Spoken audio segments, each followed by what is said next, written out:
lives a guy they call the little green sprout. He's not very big, about the size of a twig, but that's how Jolly Green Giant start out. Know what the Green Giant told me? Sprouty said, to learn about my Niblets brand corn, just lend me an ear. Oh ho ho! Then he showed me Niblets corn is extra tall kernels, grown from special seed. And gosh, did you know that ordinary cans of corn are packed with lots of water? But the Giant vacuum packs Niblets corn with just a little water, so it stays crisp and sweet. Folks say Niblets corn tastes just like corn on the cob, without the cob. And even us little sprouts love corn on the cob. So try the Green Giant's Niblets corn, 'cause it's super delicious. Sprouts honor. In the valley of the Jolly Ho ho ho. Green Giant.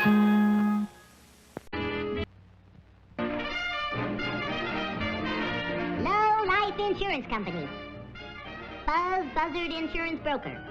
Income taxes evaded, traffic tickets fixed. Oh boy, what a cheat.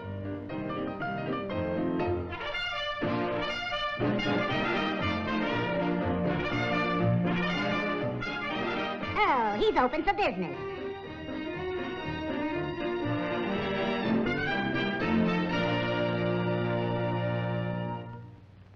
The Whistler.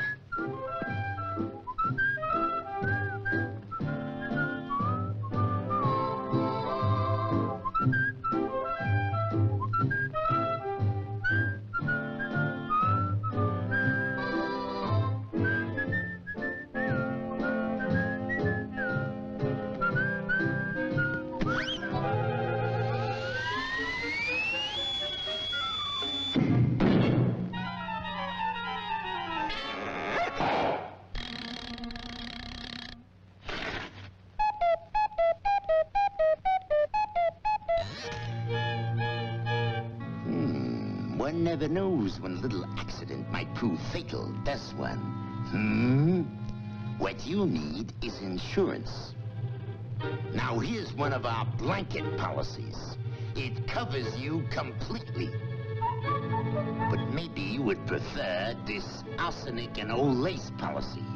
It pays double in case of, shall we say, accidental death? Sign here.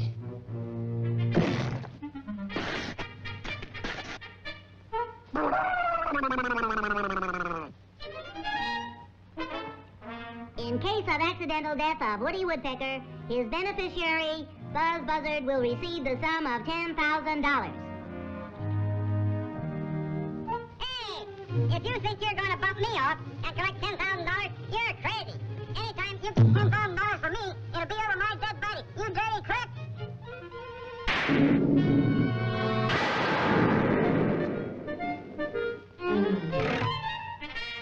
Guess who?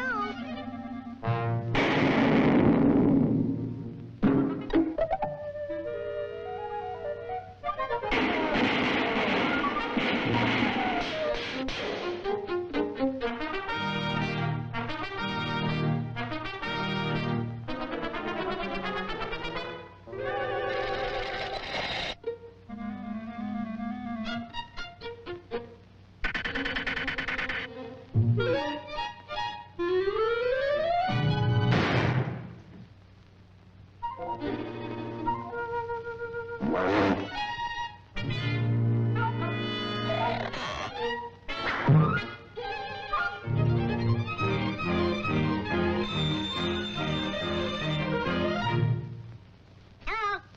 It's for you. Hello?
Now you're gonna get what's coming to you, and I get what's coming to me.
I shot an arrow into the air.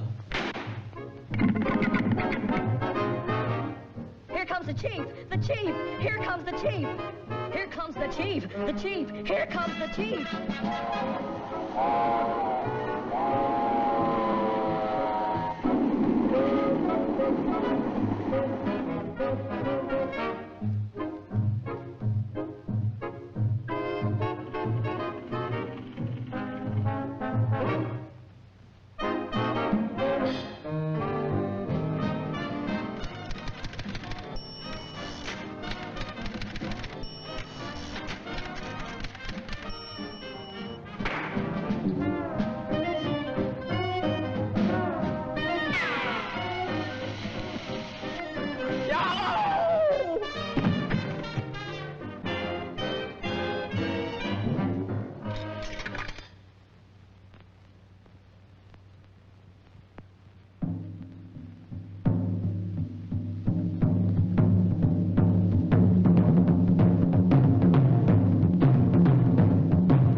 John Boy.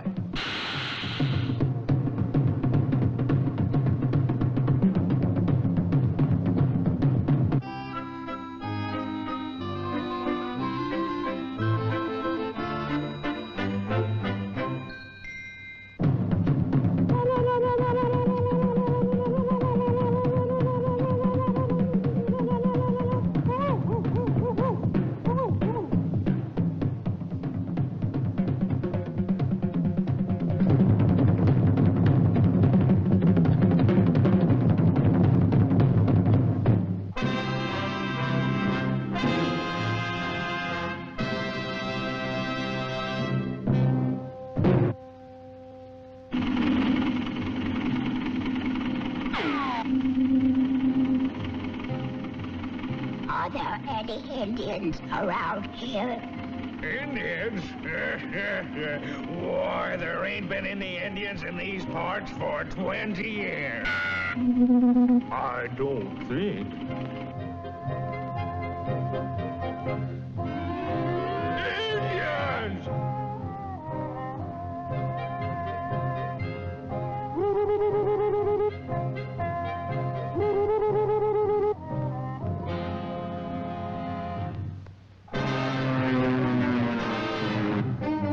Indians! Indians.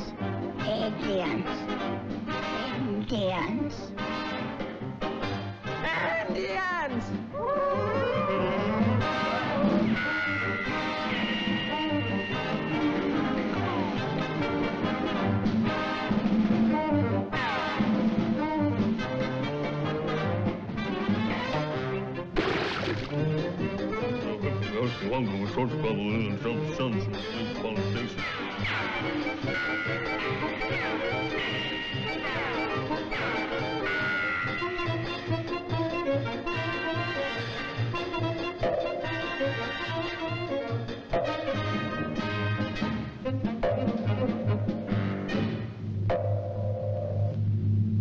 Monotonous, isn't it? I shot an arrow into the air, and where it fell,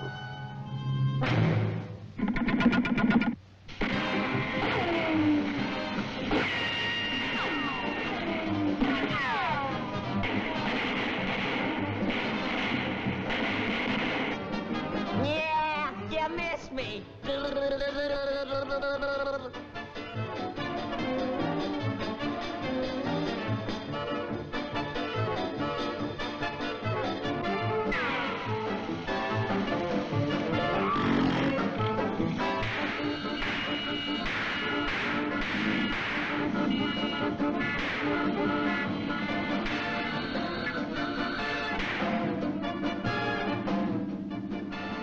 Imagine that.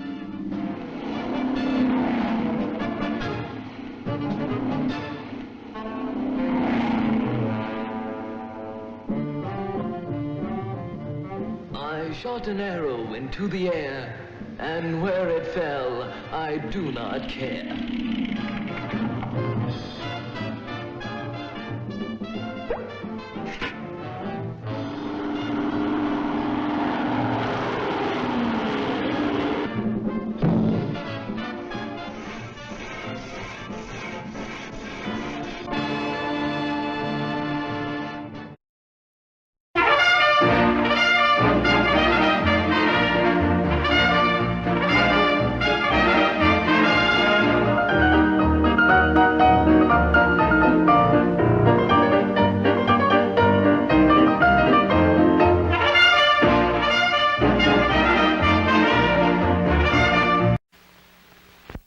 Well, we're all out of orange-flavored Tang. Golly, the grape flavor's gone too. Listen, why don't I go to the earth and get some more? Yeah? I could trade them some rocks. Rocks?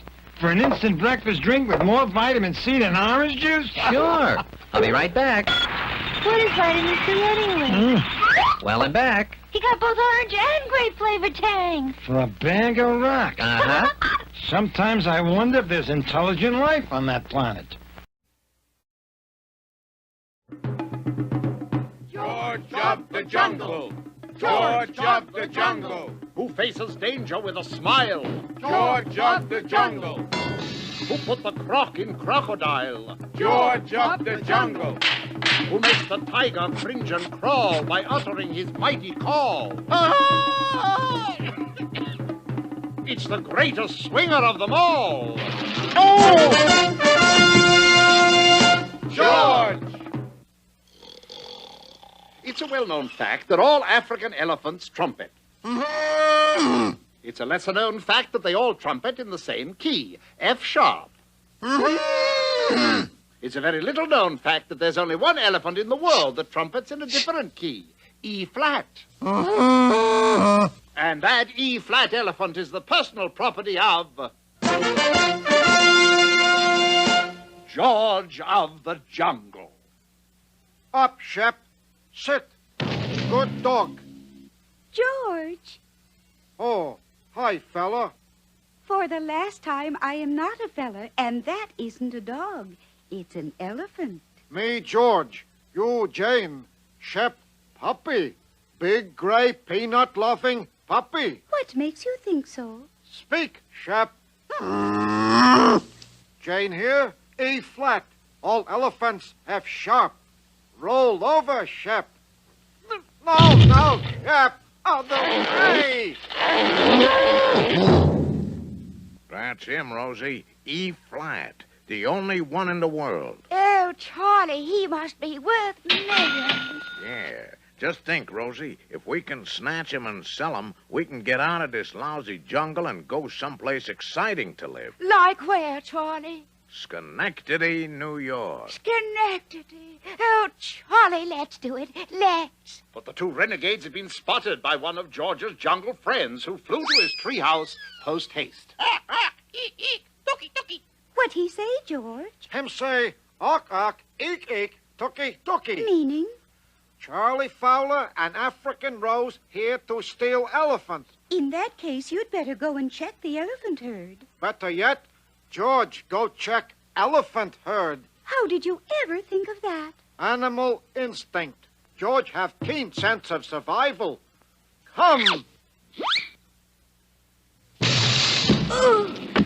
I thought you had a keen sense of survival. True, but weak sense of direction. Look there, Rosie. They left their precious pet unguarded. Not quite, for inside the treehouse, Loyal Ape was catching up on his correspondence.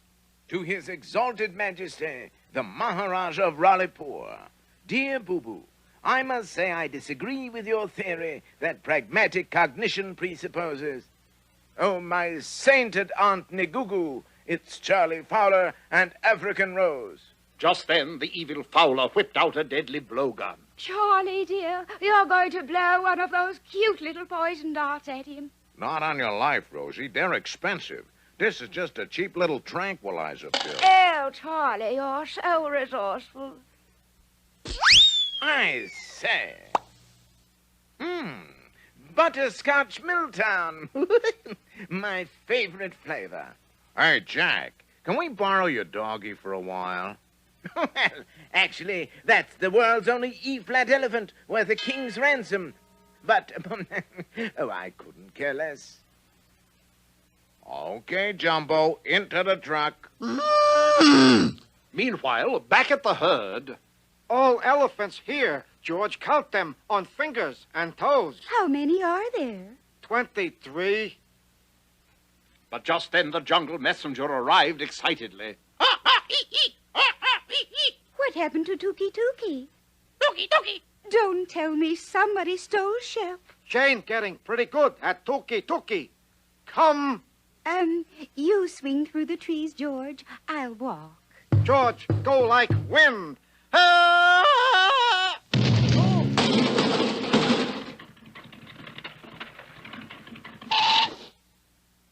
Well, there's the docks just up ahead, Rose. We'll soon be on our way. To Saugamuck. Not Saugamuck, Schenectady. Oh, say it again, Charlie. Not Saugamuck. Oh, you know, sometimes I think we should have stayed on that riverboat. But at that moment, who should come dashing to the rescue but... Jane? Who else? Nature Boy is still back there battling the strangler vines. Now what do we do? Wait for him. After all, he's the hero. She's right, Rosie. Anything you say, Charlie. So all hands took a 15-minute break, at the end of which time...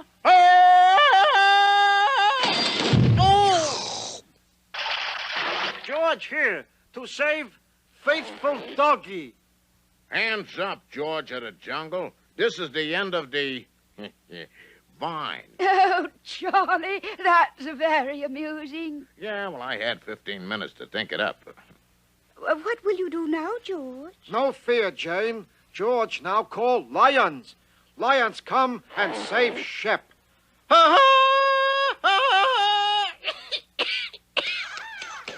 But you gave the cry of the woodpecker, George. Well, somebody come. No look gift woodpecker in mouth. Sure enough, within seconds, the busy woodpeckers had picked the cage to sawdust and freed Shep. But not you, you jungle jerk. Roll over, Shep. Other way, Shep. George of the Jungle had triumphed again.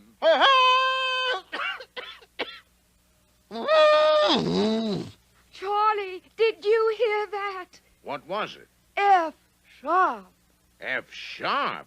Well, that means that elephant's voice is changing. Oh, George, we're losing our baby. Well, you can have him, George. He's just like any other elephant now. Not elephant. Shep, good doggy. Him come when I call. Him sit up. Him roll over. Out of the way, Shep! Out of the way!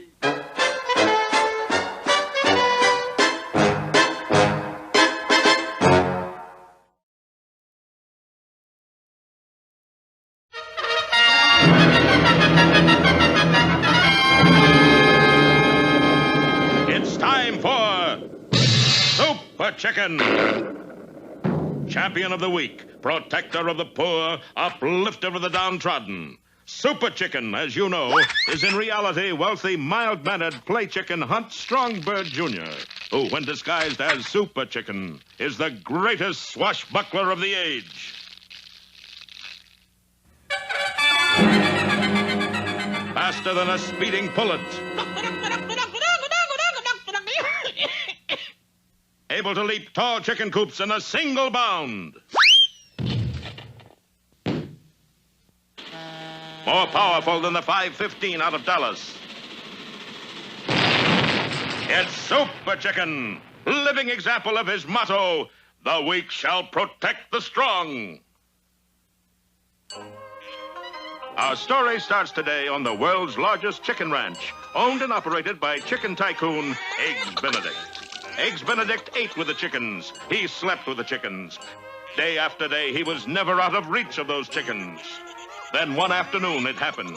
Eggs Benedict got chicken fatigue. Eggs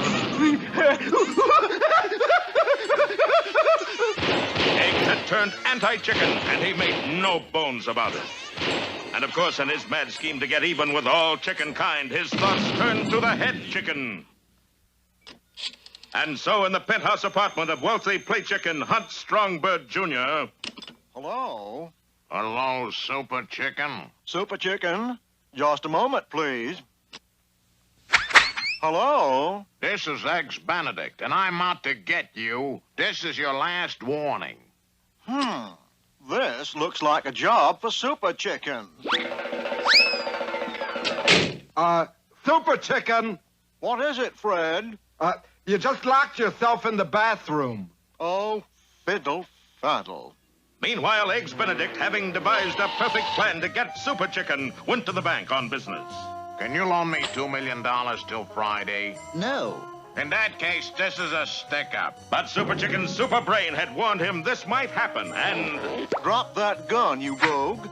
I have you apprehended. Eggs was sentenced to 10 years in the state pen, but he didn't mind. It was all part of his plan. Sort of a sacrifice play. When the 10 years were up, Eggs put part 2 of his plan into effect. This time he was smuggling dogs into the country. Okay, this is it. Everybody out. But Super Chicken, a master of disguise, caught him red-handed. Dog smuggling has been against the law since 1928, fella. Eggs got another 15 years. His plan was working beautifully. For due to the fact that he was able to capture Eggs so easily, Super Chicken began to develop a super ego. Hunt, in reality, Super Chicken, you are the greatest. Super Chicken, baby, I love you. So when Eggs was released again, he began to put the final phase of his plan into effect. Hello? This is Eggs Benedict, and I'm going to rob the United States Mint. Goodbye. That is definitely illegal. This looks like a job for Super Chicken. Close your eyes, Fred. Okay. Super Chicken! Where's Hunt? No time to explain now. Charge!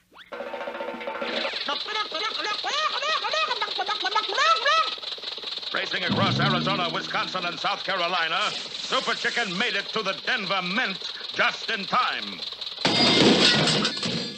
So, you caught me again, Super Chicken. I did? Here, you hold the money. I'll get the cop. Now, what's all this about somebody robbing the mint? It's true, officer. Who did it? He did. The trap was sprung, and it looked bad for the overconfident chicken. His only chance was to throw his super brain into high gear. And in less than 10 minutes, he had the answer. Wait. I am innocent, and I can prove it. Close your eyes. Oh!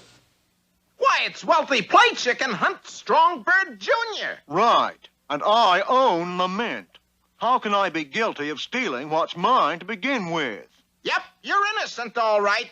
Wait a minute. What happened to Super Chicken? No time to explain now. Officer, arrest that man for false arrest. Eggs Benedict was found guilty and sent back to prison.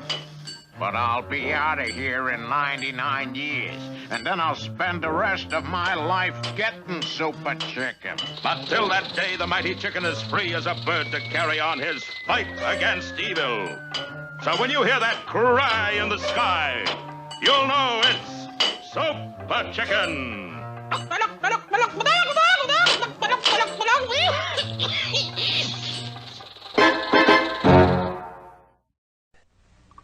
The British are coming! The British are coming!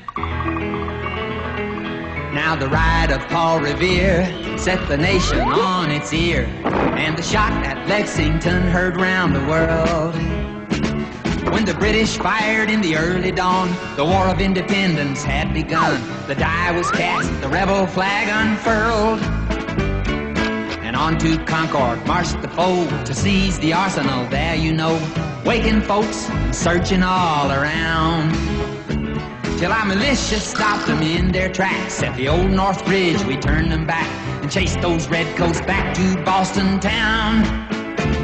And the shout heard round the world was the start of the revolution. The Minutemen were ready on the move. Take your powder, take your gun, report to General Washington. Hurry men, there's not an hour to lose. Now at famous Bunker Hill, even though we lost, it was quite a thrill. The rebel Colonel Prescott proved he was wise. Outnumbered and low on ammunition as the British stormed his position, he said, hold your fire till you see the whites of their eyes. Though the next few years were rough, General Washington's men proved they were tough. Those hungry, ragged boys would not be beat. One night they crossed the Delaware, surprised the Hessians in their lair, and at Valley Forge they just bundled up their feet. Now the shout heard round the world was the start of the revolution. The Minutemen were ready on the move. Take your blanket, take your sun, report to General Washington. We've got our rights and now it's time to prove. Well, they showed such determination that they won the admiration of countries across the sea like France and Spain, who loaned the colony ships and guns and put the British on the run and the Continental Army on its feet again.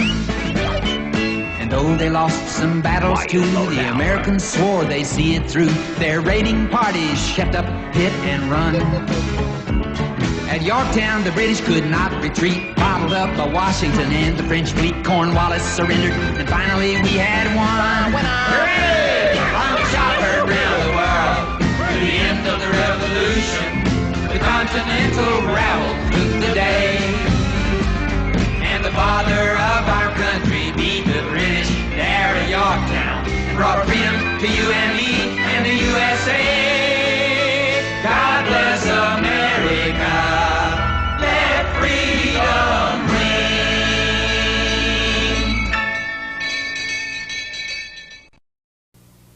What's this stuff? Some cereal. It's supposed to be good for you. Did you try it? I'm not gonna try it. You try it. I'm not gonna try it. Let's get Mikey. Yeah. He won't eat it. He hates everything. He likes it. Hey, Mikey. When you bring life home, don't tell the kids it's one of those nutritional cereals you've been trying to get them to eat. You're the only one who has to know.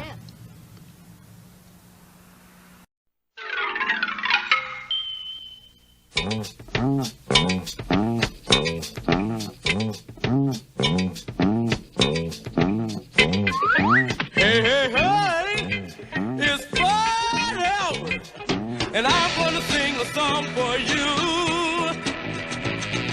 And Bill's gonna show you a thing or two. You'll have some fun now.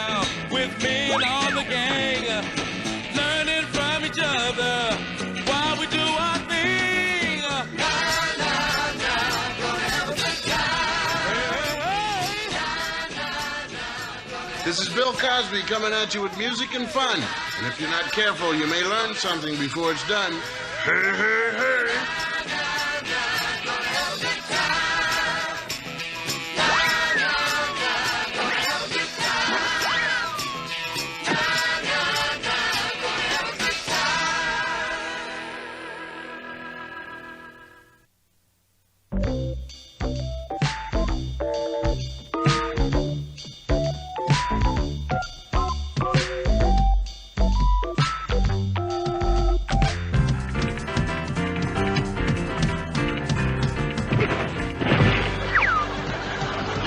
To help me, Russell, not them.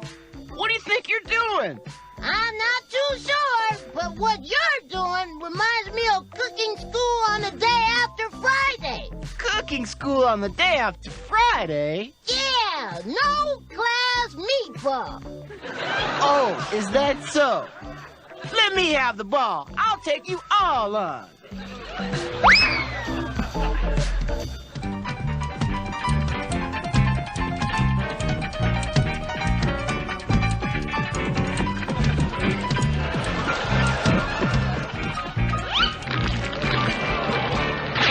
Oh, man. Oh, believe it, lucky, man. What's that, man? What kind of stuff was that? Well, you've got to admit old Rudy tried to sneak one by them. Let's see if he can do it again. Oop. Hello? Who's that? Wonder who that is. I never saw him before, man. Where'd he come from? Way to go, man! Strike a man! Wheeler, this is Spanish Hat. Come on in, Wheeler. This is Wheeler. How you doing, Hat? Just fine, just fine. Say, I'm going to be up in your part of the state next week. Maybe I'll drop in on you. After 2 years on the radio, it's high time we meet in person. I'd like to, Hat, but we just moved into the neighborhood, and I'm pretty busy getting to know my way around. Maybe we can do it another time. Hey, should we go over and talk to him? Yeah, what did he say? Man, you don't know. Well, it's time for the Brown Hornet. I'll go see if he wants to watch with us. We're going down to our clubhouse and watch the Brown Hornet. You want to come with us? No, I don't think so. I better get home and help my folks unpack. Well, maybe another time. Maybe. Says he can't come. Says he's got to help his folks. I had the feeling he just didn't want to come. Maybe I said something wrong.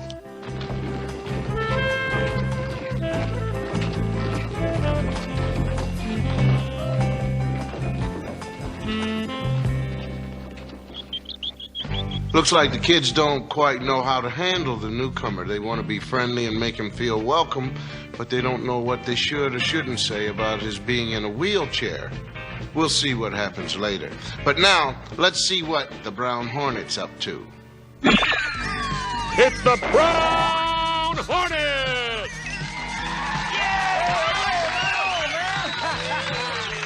As we rejoin the Brown Hornet, he and his friends are coming in for a refueling stop on the little-known planet of Podunkia.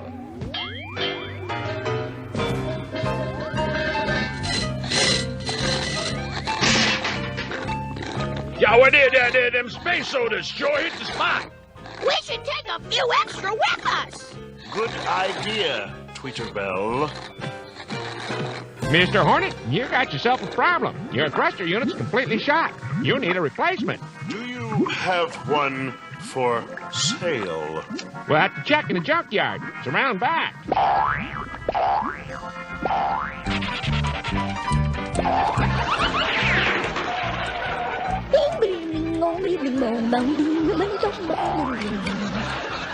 Wow, look at that. What is that?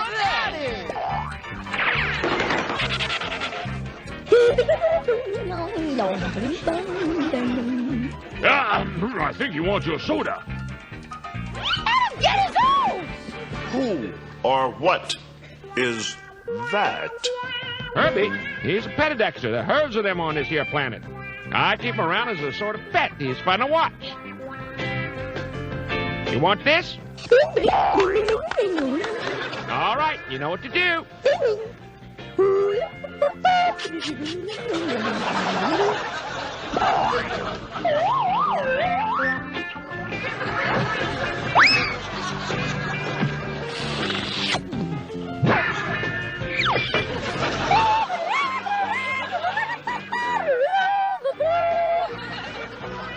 I wouldn't give him any more. You'll spoil him.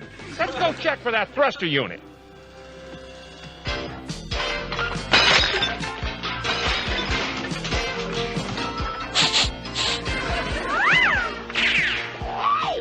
Where's he going? Oh, he does that sometimes. Just tears off. Yeah, you sure got a nutty-looking dog, mister. Dog? I don't have a dog. Moves, yay!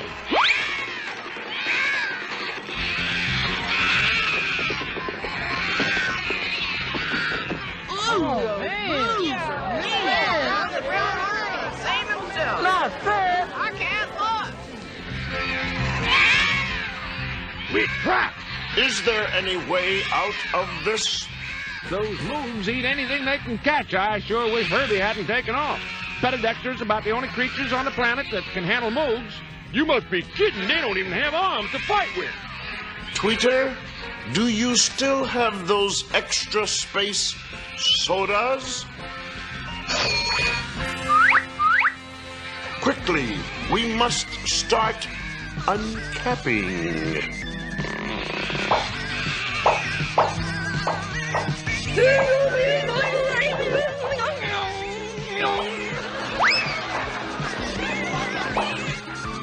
That's the last soda. I sure hope Herbie heard. Look, he did.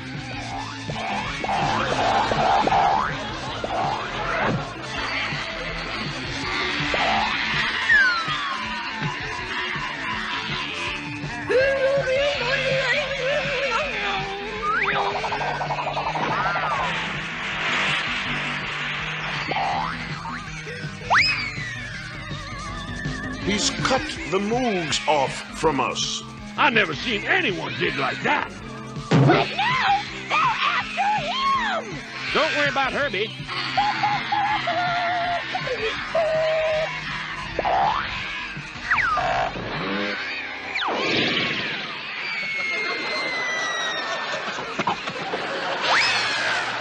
Did you see that? And I thought he couldn't do anything against them Moogs.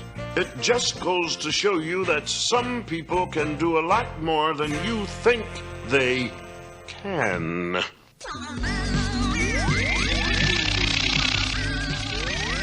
wish we could have taken Herbie with us. He sure helped us when we needed it. Speaking of help, there's something fishy going on out there. It's a school of flying space flounders. They're coming right at us. Will our daring heroes survive their latest dangerous threat?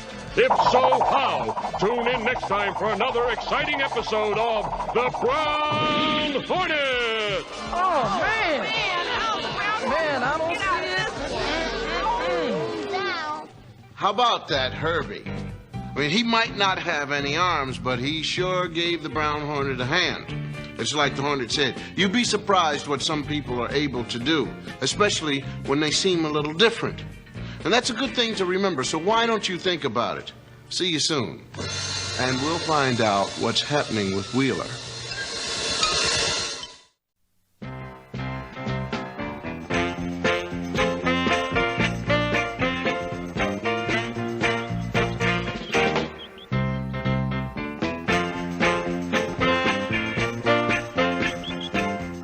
We have a new class member this morning. His name is Chewy Reyes, and he's just moved into the neighborhood. I know you'll welcome him warmly and give him any help you can. Yes, Chewy, is there something you wish to say to the class? Just call me Wheeler, and I won't be needing any help. Breaker, come in, Wheeler. Thank you for sharing that with us, Chewy. We'll all keep it in mind. I'll ask you to help us by not using your radio in class. Well, now, old Wheeler's kind of independent, isn't he? Probably a little upset because people are always staring at him, and I can understand that, can't you? Well, class is over now. Let's see what's happening. I don't want to play right with you. What do we do? Hey, let's ask him to play. Ask him to play? Are you kidding? He's in a wheelchair. Well, I'm going to ask him. We can practice for the game some other time. Want to play with us for a while? We were just practicing for our game with the Tigers next week, but we can do that tomorrow. Nah, you go ahead with your practice. Looks like you need it.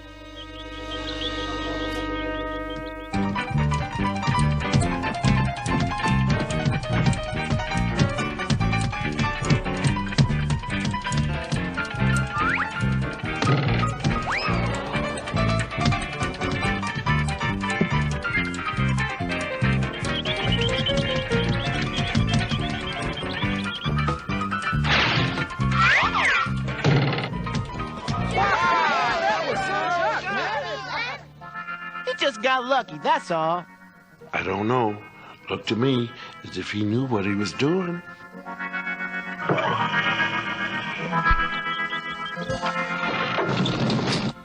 I wonder how Wheeler manages to get around turns without crashing. I'd ask him if he were a little more friendly. He doesn't want to be friends. How many times have you tried to talk to him already, Fat Albert? I'm not counting, but I'm going to keep right on trying. Well, here's your chance.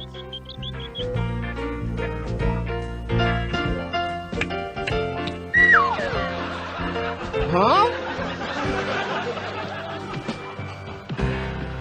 Hi, Wheeler. Come on in. We're playing checkers, and Rudy's just about to lose.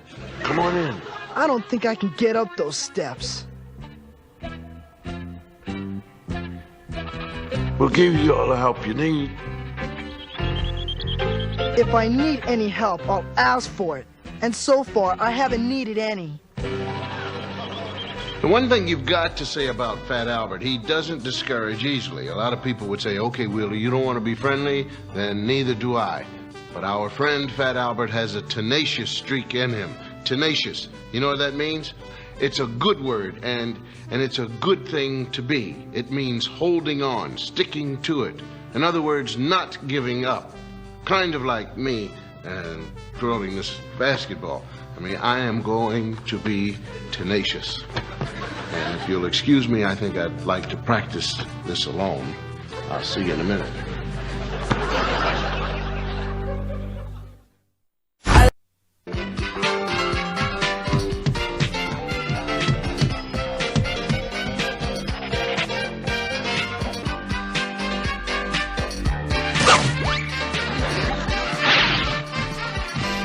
We gotta get some practices in if we're gonna beat those Tigers next week.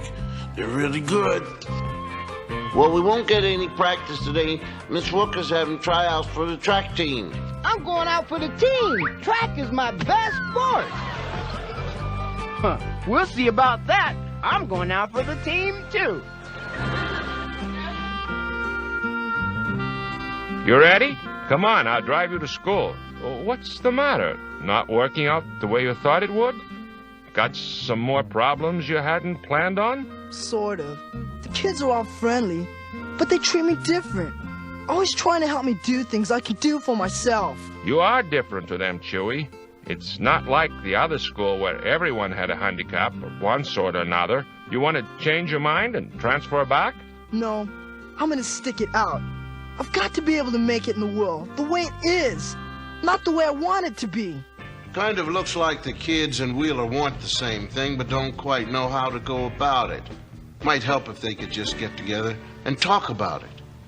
Let's see what happens.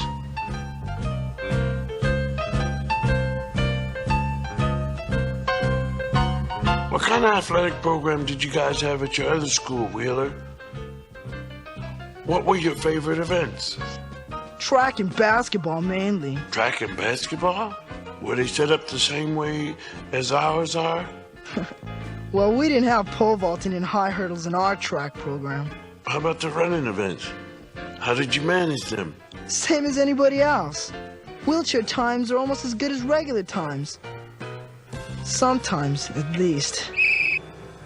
All right, boys and girls, time for the track team tryouts.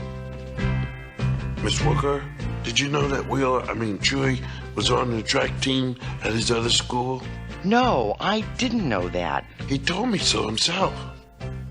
All right, who wants to try out for the 100-yard dash?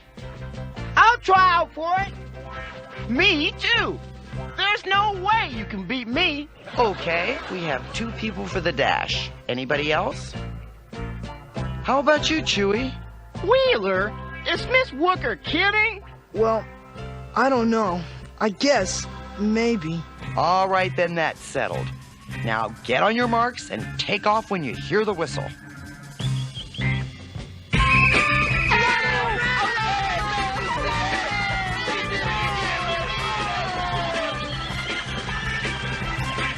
Go, Wheeler, go!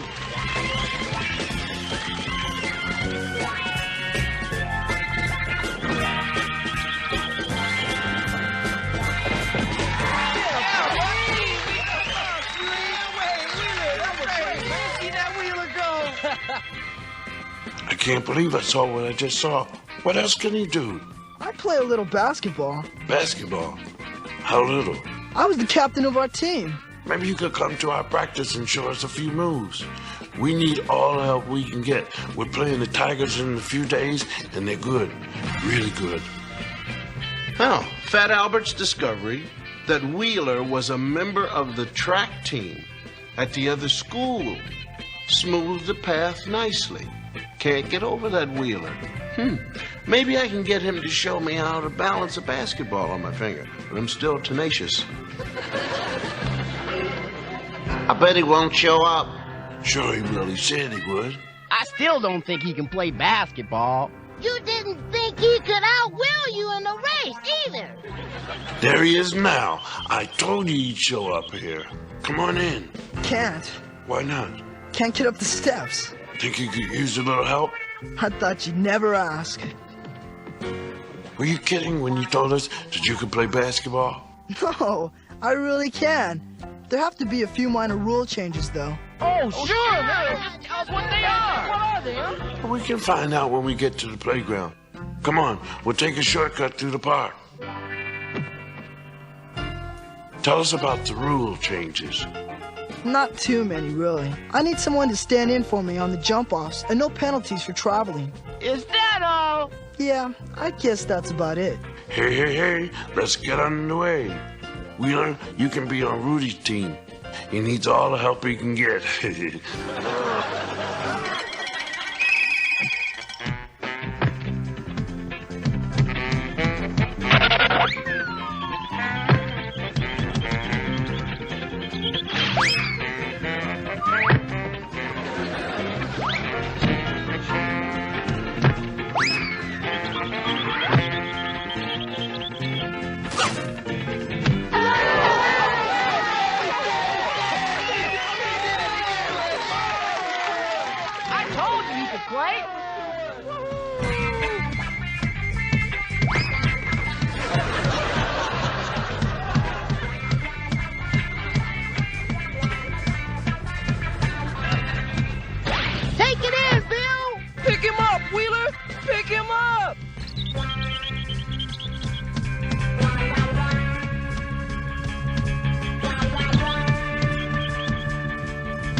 Nice move, Bill.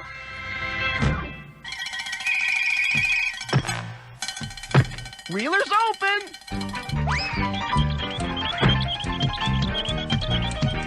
Watch his hook shot.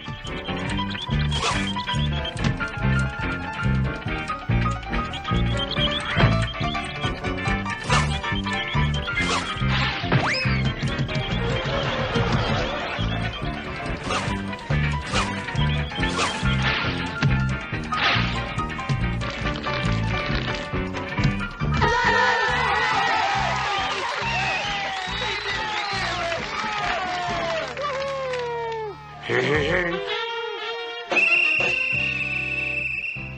Man, you sure did that. We didn't know you were that good. Fantastic. Swing on those dice. Did you see We're that ready hook for shot? him now. Wheeler, if I didn't see all that with my eyes, I wouldn't believe it. Is there anything at all you need help with? Yeah, there is something you can do for me. What's that? Build a ramp up those clubhouse steps so I can come inside and watch TV with you guys. Would this afternoon be too soon? Wheeler, this is Spanish Hat. Come on in, Wheeler. This is Wheeler, Hat. This is Wheeler. Can't talk with you right now. I'm busy with some new friends. 10-4 on that, Wheeler, and I'm still looking forward to meeting you. Me too, Hat. Anytime you say. Talk to you later. I guess sooner or later everybody needs a little help, but sometimes too much is worse than none at all. And by the way, did I show you what Wheeler taught me? Not too bad, not too good, but I'll see you next time, and it may be better, because I'm tenacious. Still have the fingers.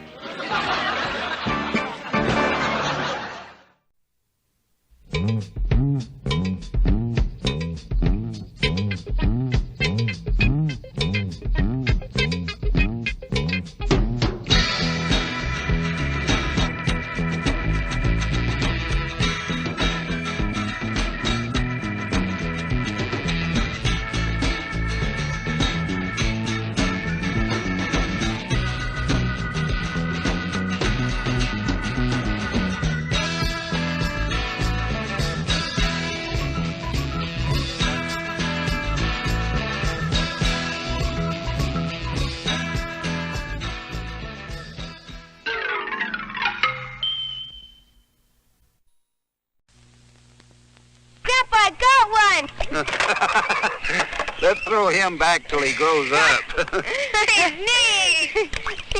Good morning. I don't get to spend much time with my grandchildren, so when we get together, we start early. Grandpa, I'm hungry. But we haven't caught our breakfast yet. Oh, Grandpa, we know you brought Grape Nut cereal. Okay, let's eat. They're learning. Grape Nuts is a no-nonsense natural cereal, made from hearty wheat and barley and fortified with vitamins. Here, Grandpa.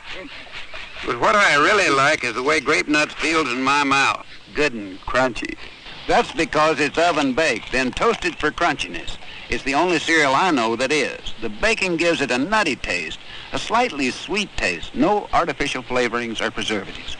Grape Nut cereal, the crunchy cereal with the nutty taste. Okay, let's catch lunch.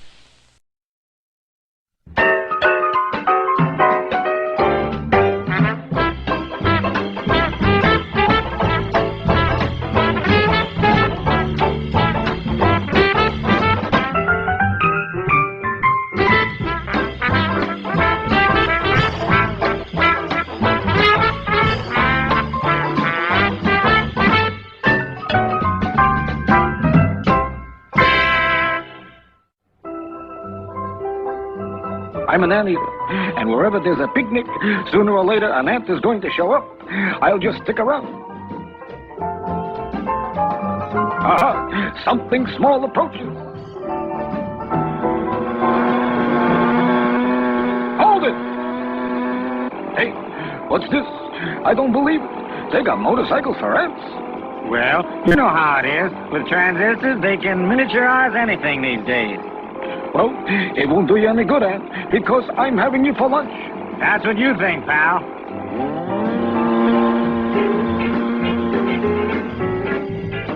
So it shouldn't be a total loss. I'll get him on the return trip. Man, I never saw so much delicious food. Boy, this French bread sure makes a great peanut butter sandwich. Here he comes. You know, peanut butter really sticks to the roof of your back.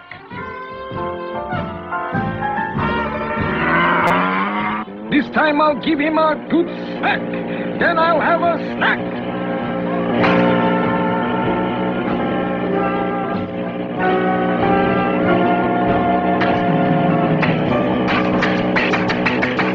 You're wasting your time, pal. Wasting my time, am I? Well, we'll just see about that.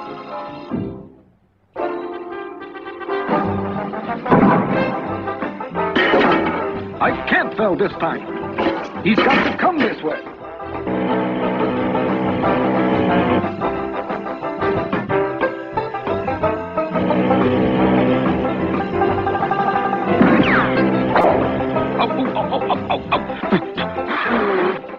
Anybody know a good tailor? I think I need a new tail.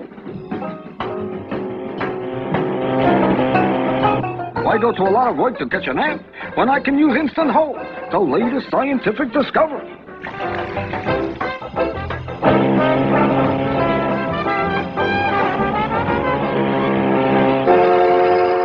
Fooling with science. It doesn't work. I'll have to run him down.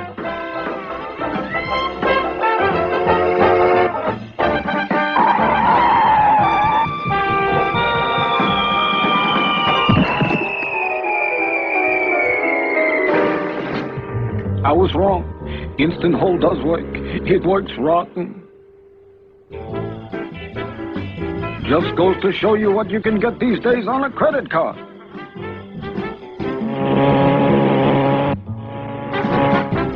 All right, wise guy, you met your match. You press down on the starter and... That cell didn't explain to me about reverse. He ought to be along any minute. Aha! Right on schedule.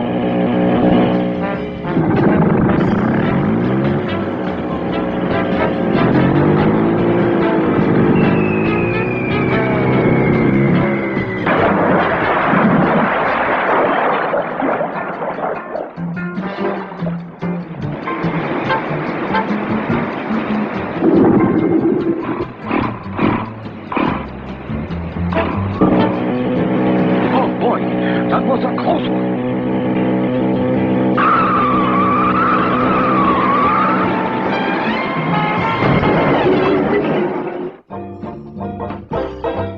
Aha! There he is. This ought to stop him. Oh, no. Not Instant Hold again.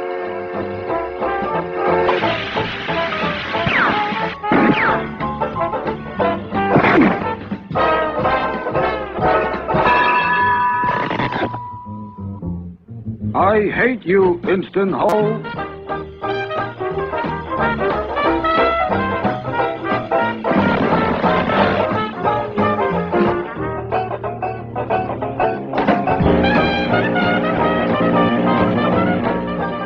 By golly, I believe he wants to drag. Okay, buddy, let's go.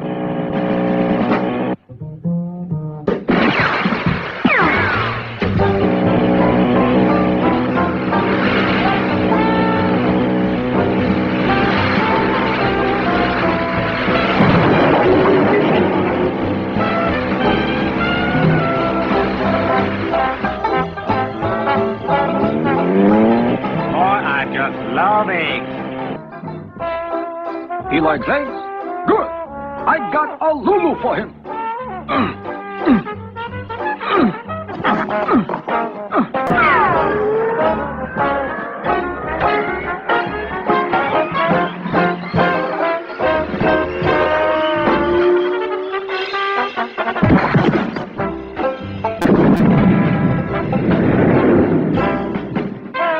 And to think, this picture started out to be a picnic.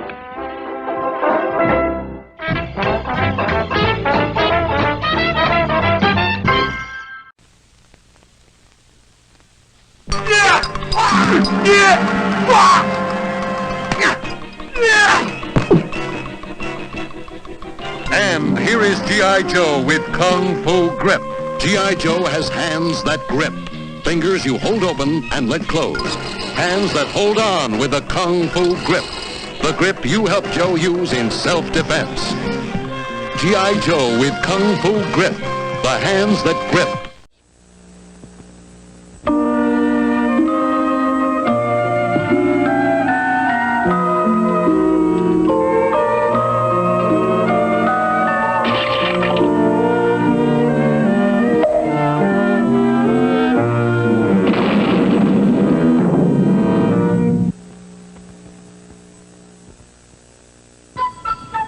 Once upon a time, there was a young prince who ventured into the woods in search of game. Somehow, during the course of the day, he became lost, for he found himself in a part of the forest where he had never been before. He was tired and hungry, and it was growing very late.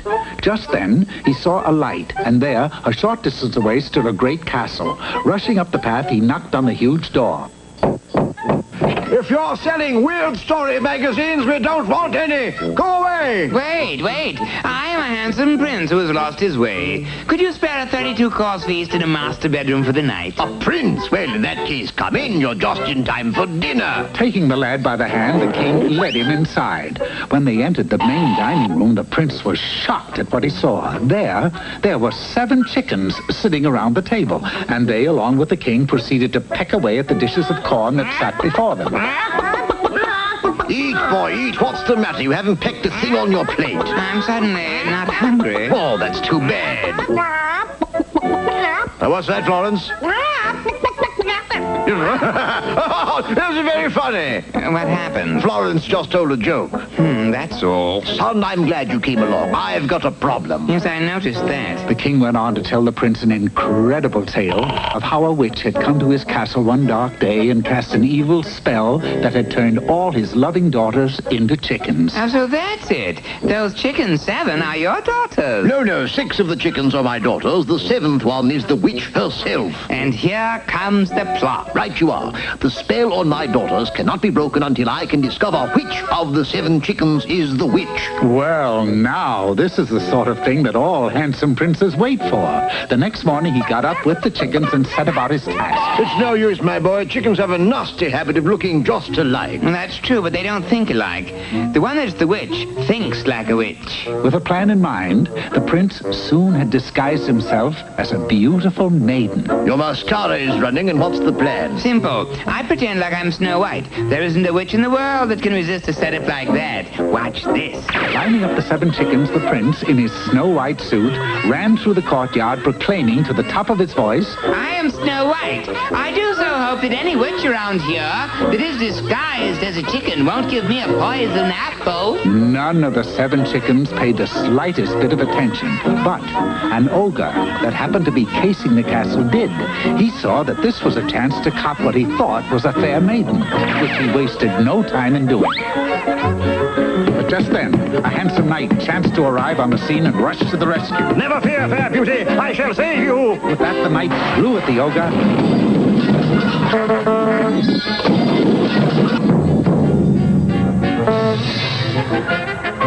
The prince was saved and his troubles were over. Almost. Ah, fair maiden, you are truly lovely. I know, but knock it off, knight. I'm not a maiden. Your eyes, your lips, your... Okay, you asked for it. Ah, the lady has fire. Wait, dear one, wait, come back. The prince was not used to running with the dress on, but he did manage to make it back to the castle well ahead of the pursuing knight. What happened? Never mind. Help me out of this fair maiden disguise before anything else happens. But before they could do this, the 7 chickens came clucking into the courtyard and gathered round the prince to see what the commotion was. Girls, not now. Go away. The prince grabbed a broom and started swinging to shoo them away. All chickens being afraid of brooms, they scattered like, chickens. That is all but one. That chicken snatched the broom from the prince, hopped on, and flew it around and around. Your Highness, look at that. Must say I never saw a chicken do that before. Of course not. Only witches fly brooms, so that's the chicken that is a witch. The prince had guessed the secret, and the spell was broken. Not only did the witch turn back into a witch, but the 6 chickens were turned back into the king's beautiful daughters. Party pooper! My boy, you did it. As a reward, I'm going to give you a chest of gold and any daughter you wish to be your bride. Heavens, it's going to be hard to choose. They're all so beautiful. Unfortunately, however, before he could make up his mind, the knight, who still thought the prince was a fair maiden, galloped in and swept him off his feet. Now, lovely one, you and I, we fly away together, up and away! Well, now, needless to say, the poor prince did not get the chest of gold, and he was never to get one of the beautiful daughters to be his bride. Of course, his mother had told him that there would be days like that, but she had forgotten to warn him about the nights.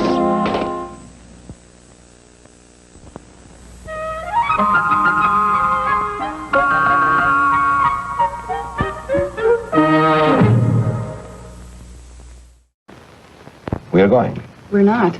We are going. We're not. Why not? I just washed my hair and I can't do a thing with it. Now you can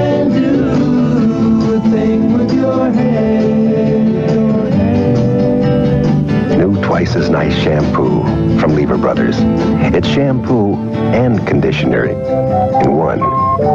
Look, we washed half this girl's hair with plain shampoo, the other half with Twice as Nice.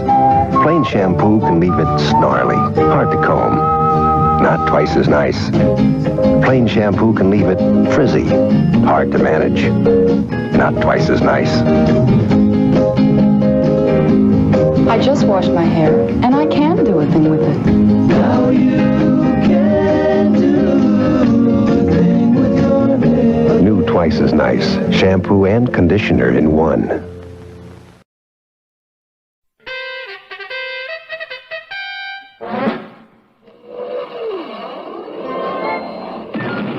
A thunder of jets in an open sky, a streak of gray, and a cheerful... A loop, a whirl, and a vertical climb, and once again you'll know it's time for the adventures of Rocky and Bullwinkle and Friends. Starring that supersonic speedster, Rocket J. Squirrel, with his pal Bullwinkle the Moose, and a host of others. Hurry, Bullwinkle! The show's about to start! I'm coming as fast as I can. Wave to the people! Yay! Now what are you doing? Signing autographs. Let's see. John Smith. But your name is Bullwinkle. I know, but that's hard to spell. We're gonna have a lot of fun. Come on and join us. Sure. There's always room for one more.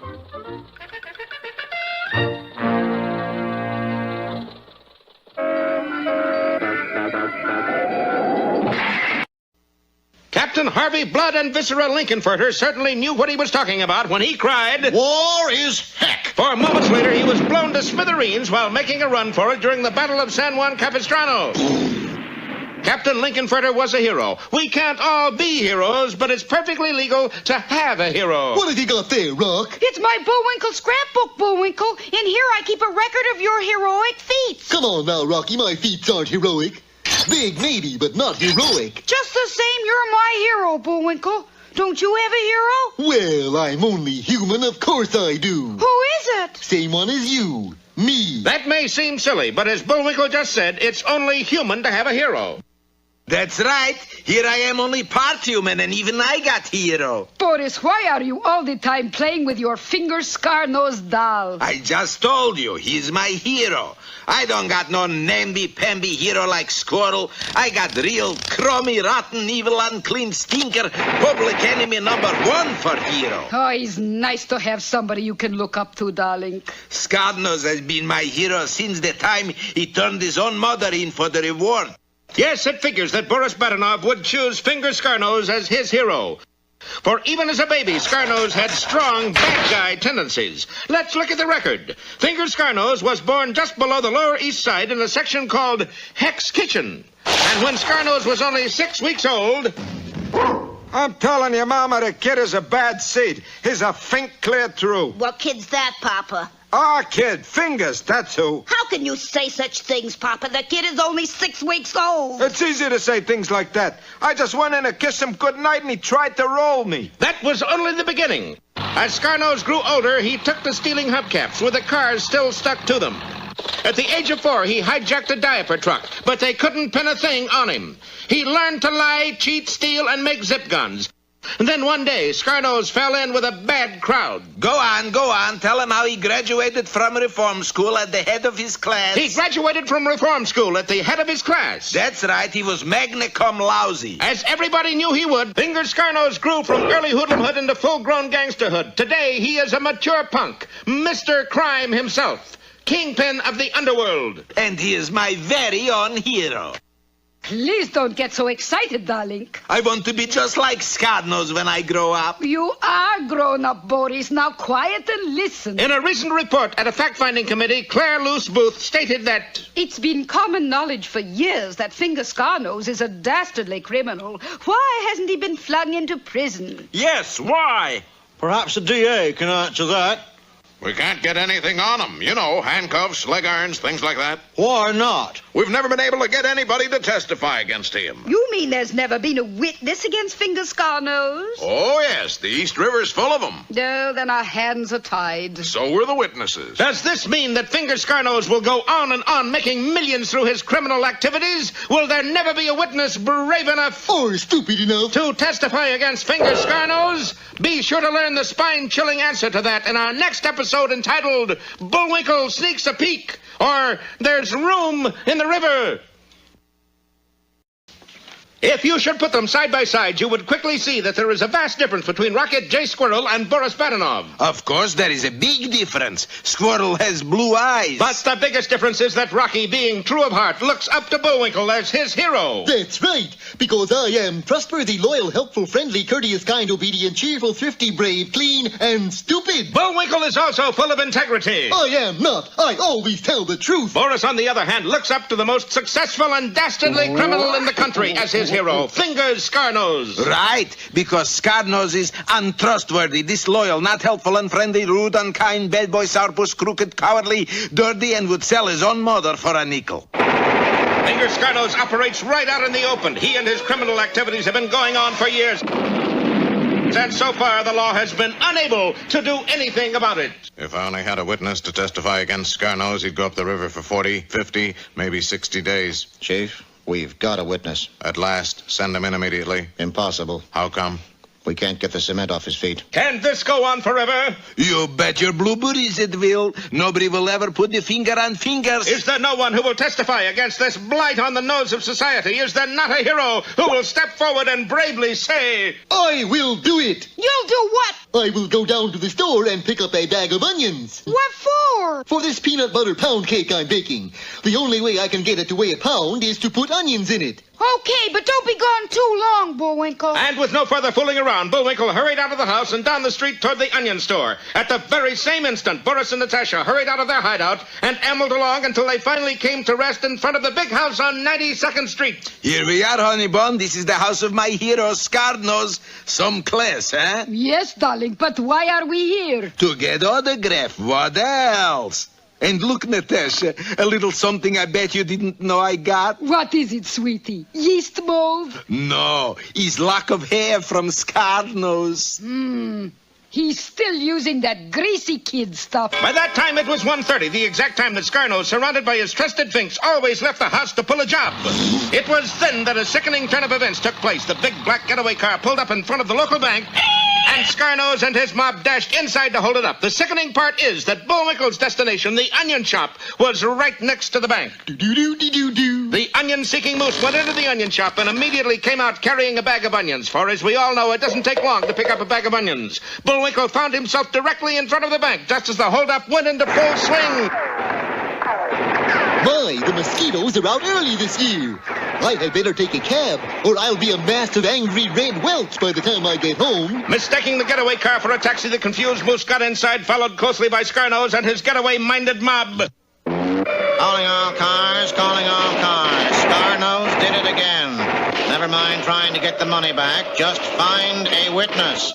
Watch for a black getaway car with a moose inside. It is believed the moose is a witness. Hokey smoke, a moose? There's only one moose I know of around here, and that's Bullwinkle. Will Scarnose and his thugs notice that a moose is in the car with them? Will they realize that Bullwinkle is a witness? Don't let anything keep you from our next episode entitled The Half-Shot Moose, or Testify My Eye. No one can ever say that our last episode was a total loss, for as you remember, we learned beyond a doubt that Bullwinkle really takes the cake when it comes to baking a cake. What do you mean, where are the onions? I thought you were baking a cake, Bullwinkle. Well, pity sakes, I am. The mess here in the kitchen should tell you that. You put onions in a cake. Doesn't everybody? No, and we're out of onions. You used the last one on your cornflakes this morning. Darn. Now I will have to trot down to the onion store and get some. I wish Bullwinkle would stop eating so many onions. They might hurt his stomach. Indeed, they might hurt the moose's stomach. In fact, going after those onions might hurt the entire moose to the extent that he is killed dead. For when Bullwinkle left the onion shop with a bag of Bermudas, he passed directly in front of the bank, which at the time was being severely robbed by none other than the notorious Fingers Scarnose. Good heavens! I wonder why there are so many mosquitoes here in front of the bank.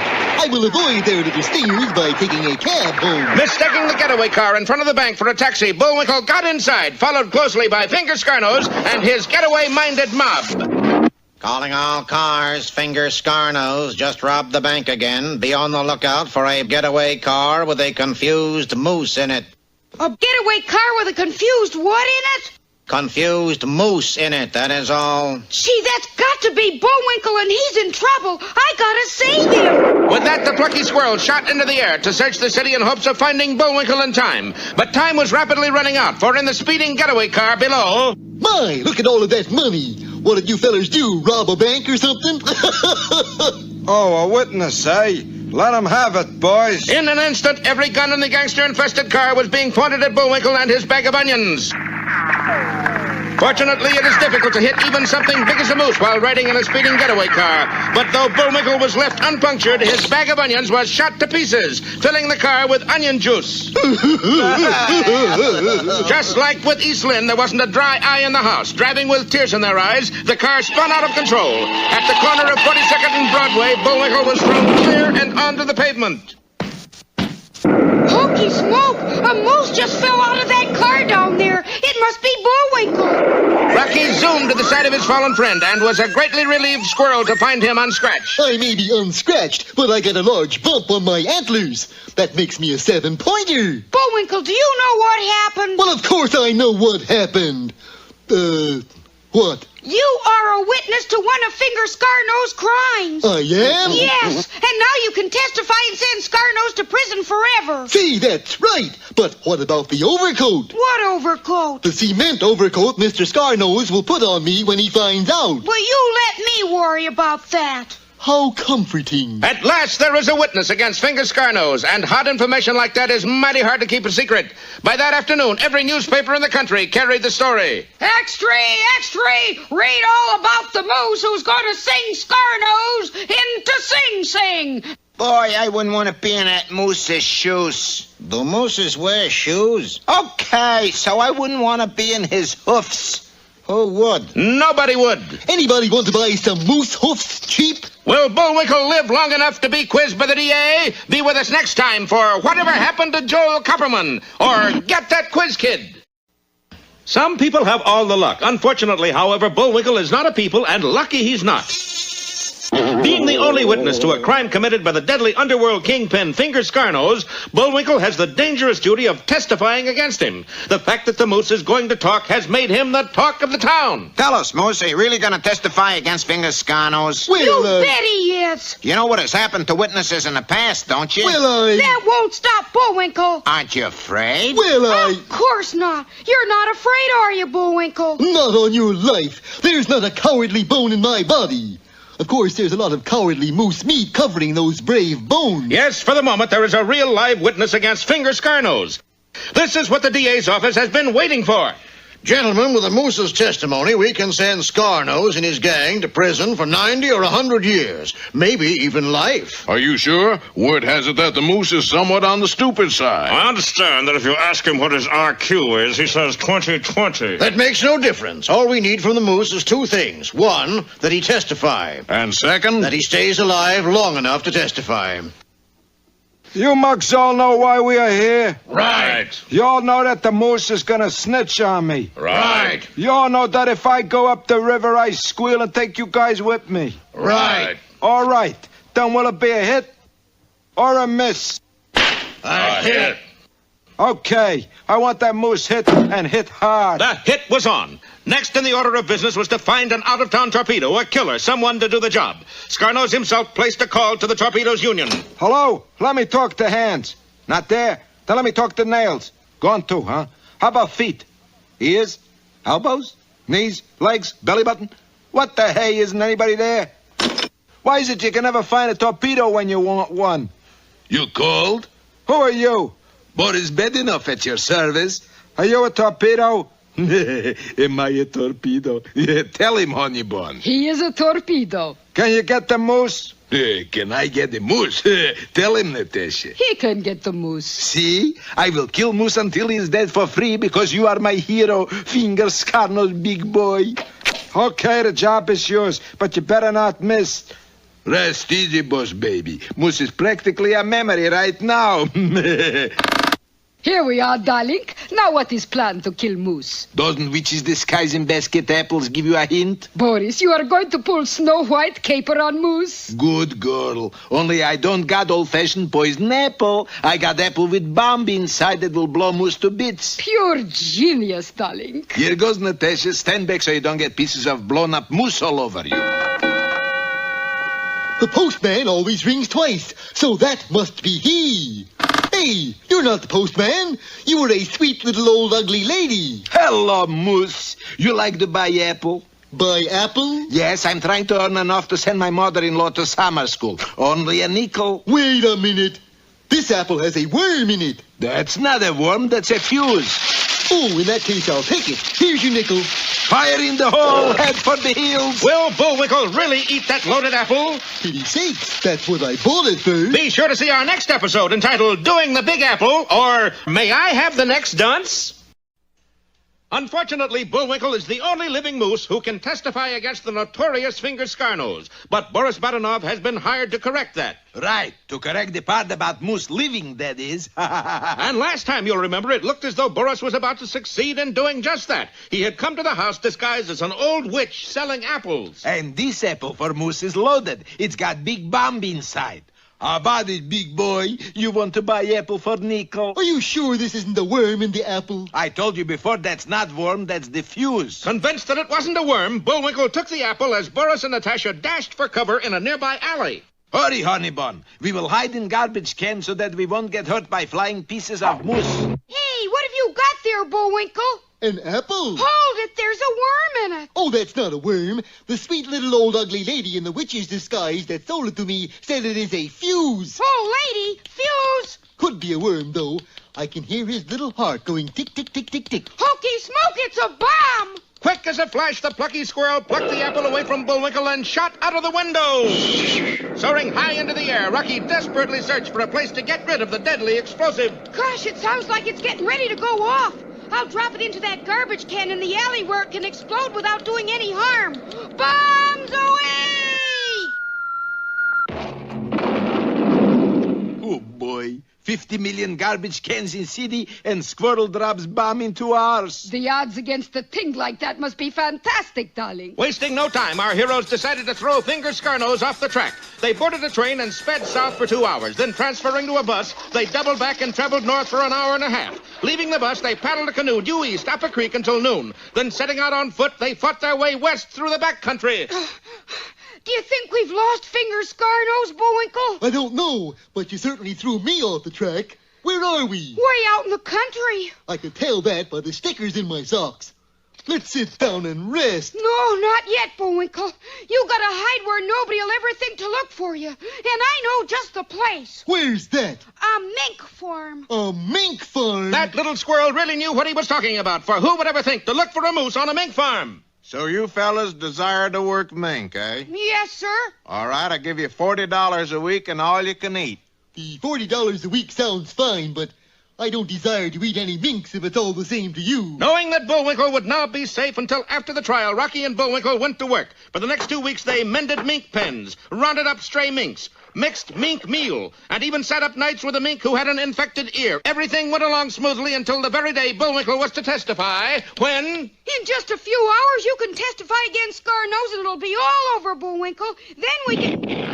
Hey, what was that? I don't know. Hokey smoke, Bullwinkle. It must be Finger Scarnose's men. You gotta hide so they won't find you. Hide where? Get into this empty mink pen and act like a mink. What does a mink act like? Well, you should know by now. Just jump up and down and squeak and look expensive. With Bullwinkle in the mink pen acting like a mink, Rocky ran for the barn where he sought cover in a mink meal barrel, just as Boris arrived on the scene. Will Bullwinkle's mink act fool Boris? Or will the slight difference between a mink and a moose give him away? Be sure to watch next time for The Act is Over, or The Big Mink is the Fink. Realizing that Boris had been hired to kill Moose so that he would be unable to testify against Finger Scarnose, Rocky knew that he must hide Bullwinkle where he would be absolutely safe until after the trial. You want me to hide on a what, Rock? Mink farm. I was afraid that's what you said. Knowing a mink farm would be the last place anybody would ever think to look for a moose, our heroes signed on as mink hands at a local minkery. Everything went well until the very day of the trial, when Boris and Natasha arrived at the farm. Hokey smoke! Bullwinkle, we gotta hide you. Shoving Bullwinkle into an empty mink pen, Rocky instructed him to act like a mink. Squeak, squeak, squeak, squeak, squeak. Oh, squeak. Hiding in a mink meal barrel, Rocky waited in the darkness for 2 hours. Then, when all seemed quiet... They must be gone.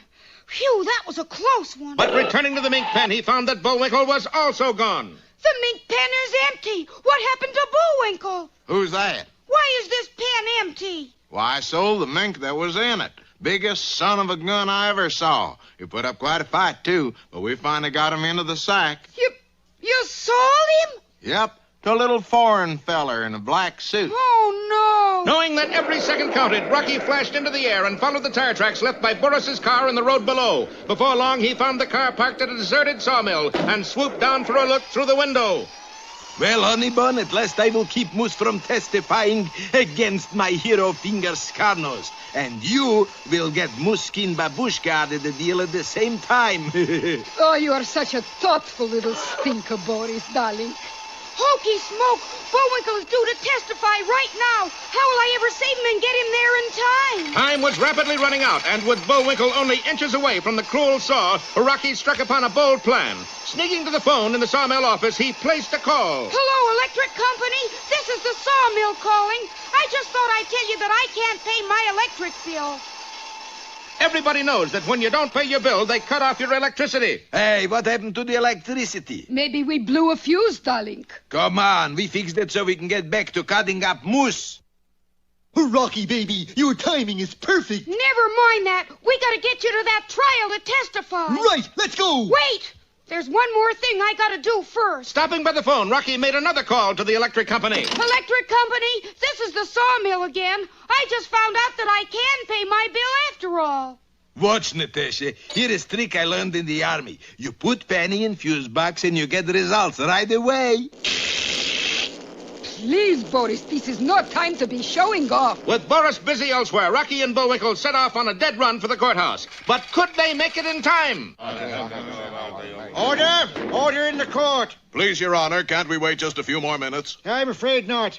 Since there is no witness to testify, I'll have to find Finger Scarnose, not... Wait! Who are you? I am the Mooseness. He means witness, Your Honor. Yes, and I am here to testify. He done it. Extra, extra! Moose's hero! Scar-Nose and gang go to Pokey. Read all about it. Yay! You did it, Bullwinkle. I'm proud of you. I'm proud of me, too, for living through the whole thing. And what about the viewers? We're proud of them, too, for living through the whole thing. Don't miss our next adventures of Rocky J. Squirrel and Bullwinkle Moose. Mrs. Heinzelman has been buying the same brand of peanut butter for 10 years. She thinks it's best, but with the labels of the 3 leading brands hidden, can she pick it out? Which one do you prefer? So you buy Jif? Oh. Do you buy Jif? No. Why did you pick Jif? Because it tastes the best. It really did. It tastes like fresh peanuts. I'll give you a free jar. You can have your regular brand or you can have Jif. I think I'll take Jif. You got it. Okay. More and more choosy mothers choose Jif.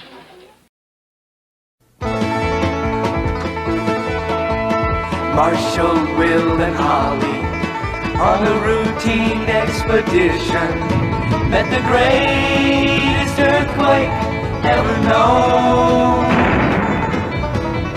High on the rapids, it struck their tiny raft and plunged them down 1,000 feet below to the land of the lost.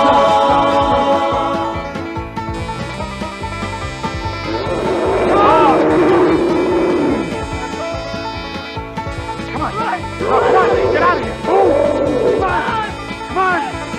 Will, come on, Holly, let's go. To the land of the lost.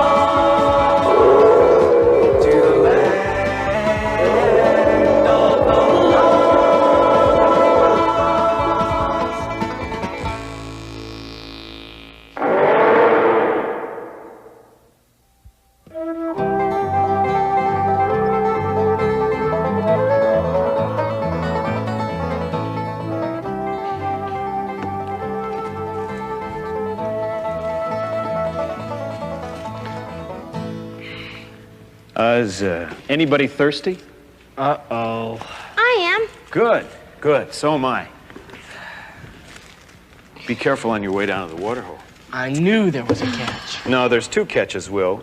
You're going with her. I can take care of myself. Of course you can, honey.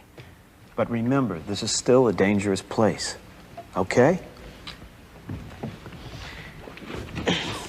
Here, I'll take them. Daddy gave them to me.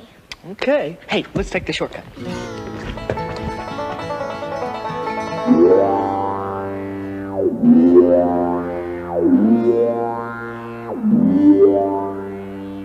Hey, we've never come this way before for water. I told you it's a shortcut. You probably just want to go exploring again. Daddy won't let you unless we all go. Maybe so, but it's still on the way.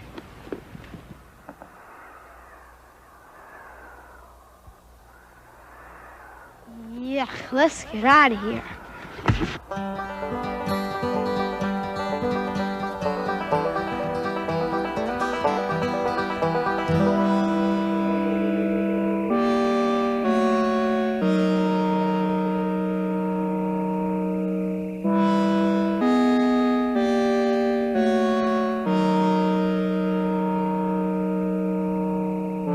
Wow. Looks like an ancient temple. Wonder who built it. I hope they're friendly. Or at least on vacation. Doesn't look inhabited. Look at that! Come on, Doug!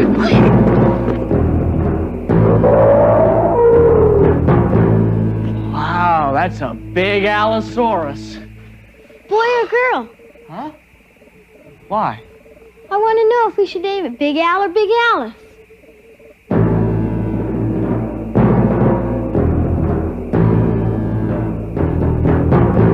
Well, let's not get close enough to find out. Hey, come on, Dad's gonna want to know about this. But don't you want to try going inside? There may be a whole city.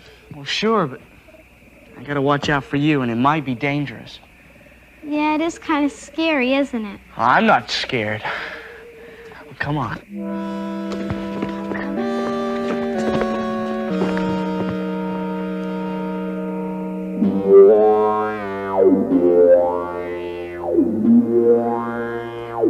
Come on. No, you go first.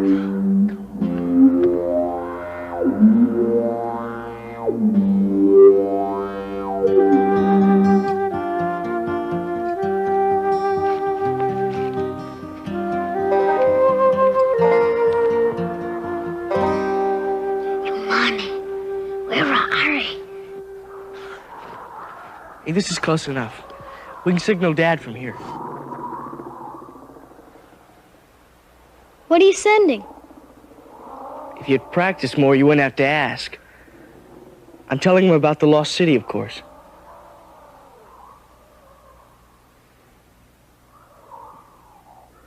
He said be careful, didn't he? Hey, I thought you couldn't read Morse code. I can't, but I can read Daddy. What else did he say? He said he'd meet us. Do we wait here? No, we're supposed to get the water first, and then he'd meet us at the crevasse. Will you carry these for a while? Dad gave them to you. I'll carry them on the way back. Okay, then they'll be heavier with water.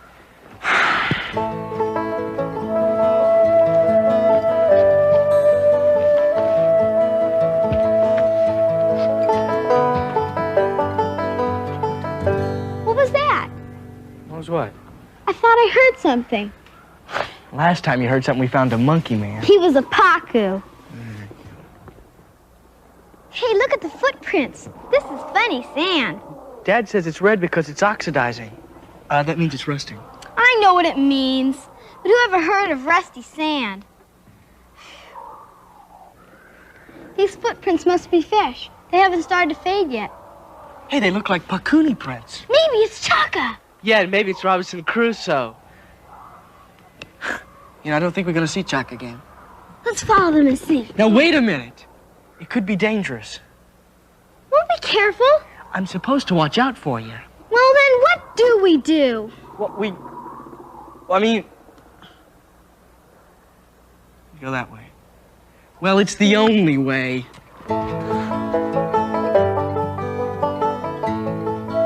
Lumani Rokasani.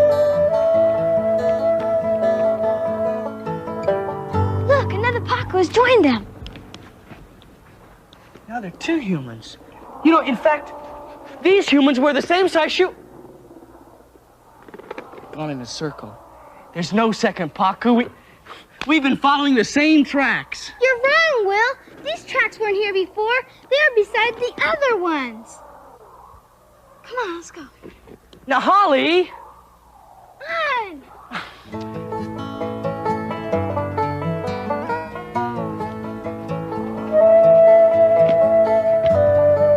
See, I told you they were fresh. And now there are 3 sets of Pakuni tracks. Hey, we'd better stop before we're outnumbered. Yeah. Hey, come on, quick.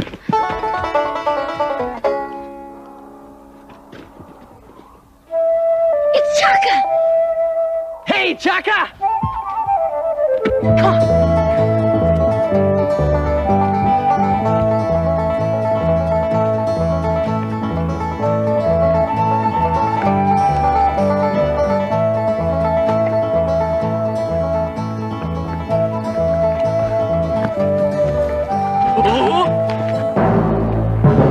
Spike! Amanda!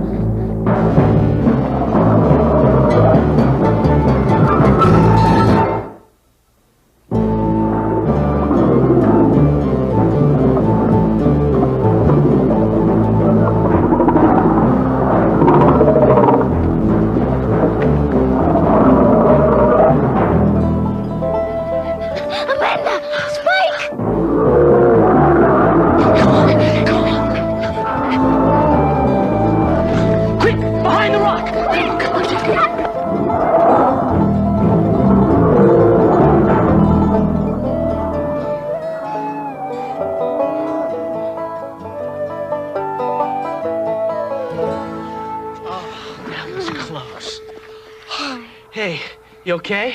Yeah, what about you? Yeah. You know, filling this place with dinosaurs is sure one heck of a way to run a jungle. Yeah, and they don't even run on schedule. Phew. Ah. Well, hello, Chaka. I guess he's more afraid of those dinosaurs than of us. Yeah. Friend? Friend. That's close enough. Come on, shake. I guess that's one trick you're never gonna teach him. Yeah. Look, he's still wearing the splint Daddy put on him. I guess he couldn't get it off. You know, Dad's pretty good at those things. Hey, I'll take it off for him. His leg's gotta be well by now. Yeah. Hey, It's okay no, now. Easy, Chuck. Easy. I'm not gonna hurt you, okay? Friend. Huh? Friend. Easy, easy. Osu. Osu. Is that water? Yeah, I think he means water. Here, I'll give him some. Hey, you keep him busy. Huh? Yeah, I know what you mean. Osu. What the? Osu. Hey, don't give him too much. That's all we got left. Okay, here. Ah, there you go, Chaka. You're as good as new. Come on, Holly, let's go. Yeah. But what about him? Well, I guess he's gonna have to find his own way back. Go on, Chaka. Go home. Okay, let's ignore him. I mean, I'm sure he can find his own way. Yeah. Come on, let's go find Dad. Okay, come on.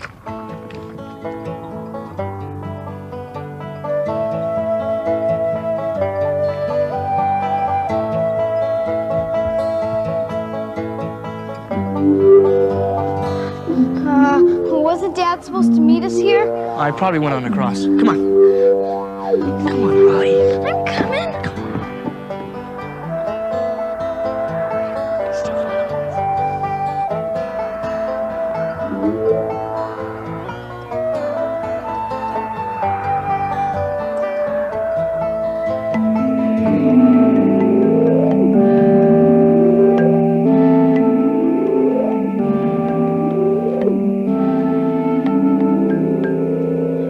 Seen these before.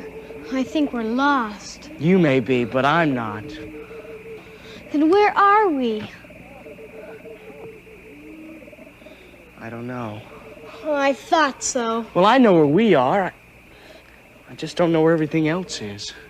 Hey, Will, look at this. I wonder who wrote it. Maybe there's somebody else here. Could be. Beware of Sleestack. Srisataka! Hey, what's wrong with you, Chaka? Srisataka! He's been muttering that for hours. Srisataka! Hey, do you think he could mean Sleestack? Yo, Srisataka! See, he does mean Sleestack. Hey, well, that's the way we have to go, but... Hey, Wait a minute, Chaka. Hey, Chaka! Chaka! Chaka! Come back, Chaka!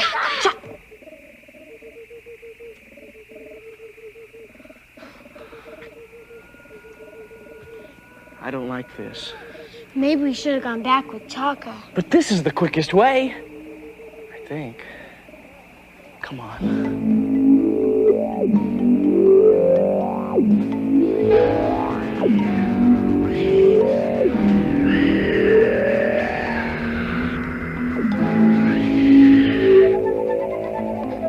Wira, hurry! Sarisa Taka! Miramara Shara!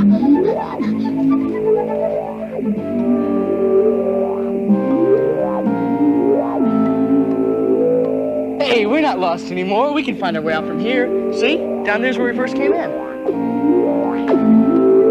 It's spooky. I don't like it here. Yeah, I wish Dad were here. Come on, let's go find him, huh?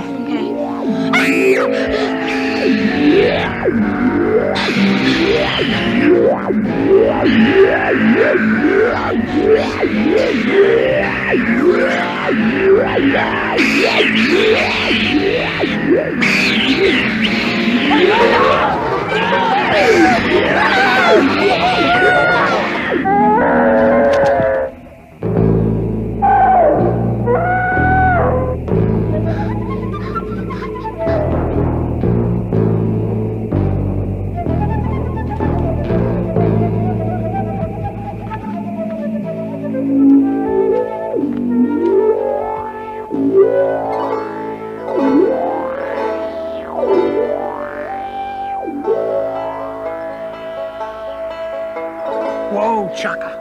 What is it? What's the matter? Tell me what it is. Don't be frightened. Now, come on, speak up. Wira! Will?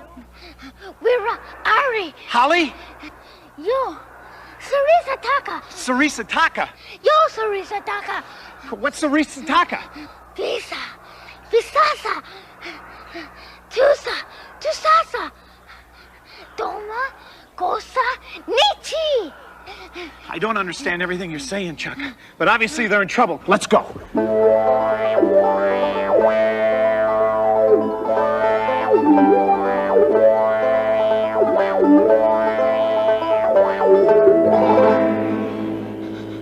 Will? Yeah? I'm scared. I mean, for real. No, I really am, Will.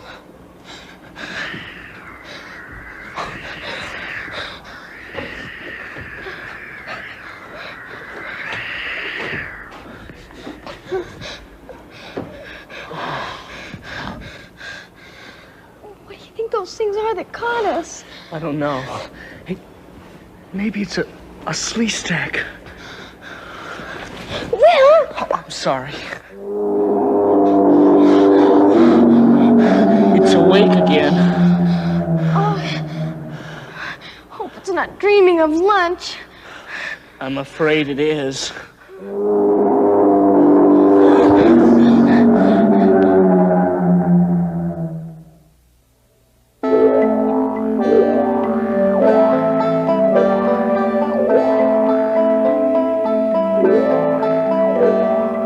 Sarisa Taka! Chaka, I still don't understand what you mean.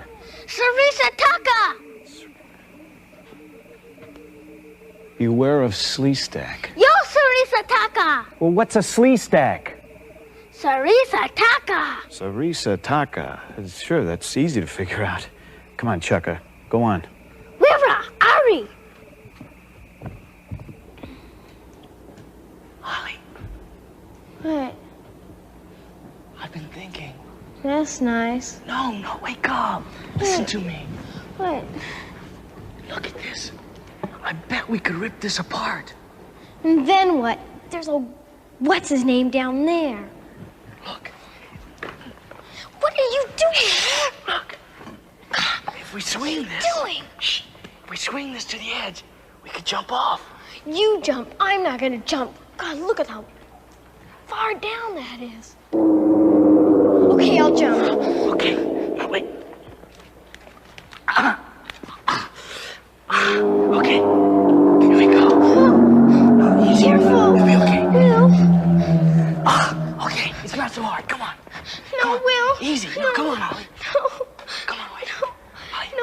grab one. Be careful. Okay. Oh, Be quick. careful, Will. Will. Come on, we don't have time. Be careful. Okay. Oh, yeah. Come on, let's get out of here. Come on. Uh-oh.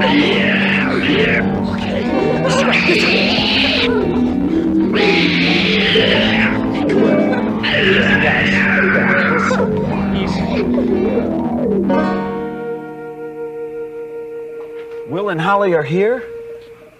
This is quite a place, but... Yo, where's the Artie?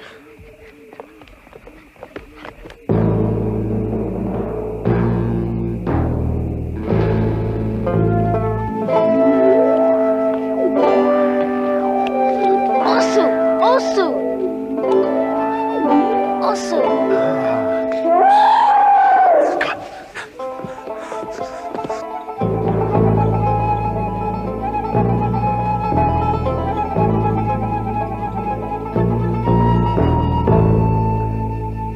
What about Will and Holly? Sarisa Taka. All right, Sleestack, let's go. Come on. Ota. Rainy Dina Ota. I'm sorry, Chucka. I don't understand. Ota. Yewo Ota. Oh, fire. A torch? Tocha. Torch. Okay. Chucka, lead on. Go on.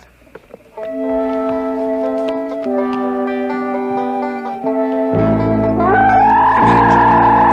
Come on! Back! I ache all over. I've run out of places to ache. Why doesn't it eat us already? Why, are you in a hurry? No, I just want to know what it is. It smells awful. I wish we had a light so we could see what we're afraid of. Hey, you know something? What? You're being awfully brave. That's because I have no room to cry.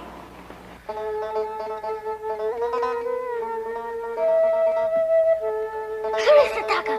Surisataka! Let's find Will and Holly first.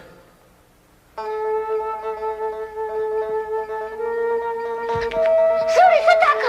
Surisataka! Now calm down, Chucka. I won't let them get you. We've got to find Will and Holly first. Now, come on.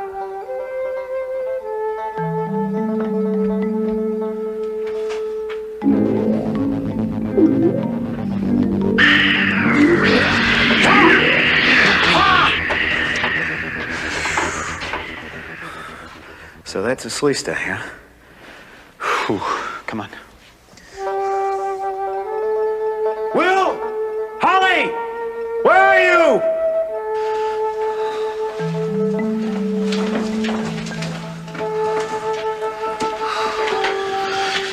Back! Back! Come on! Hey, Holly, look! Look where? I think it's Dad! Daddy! Daddy!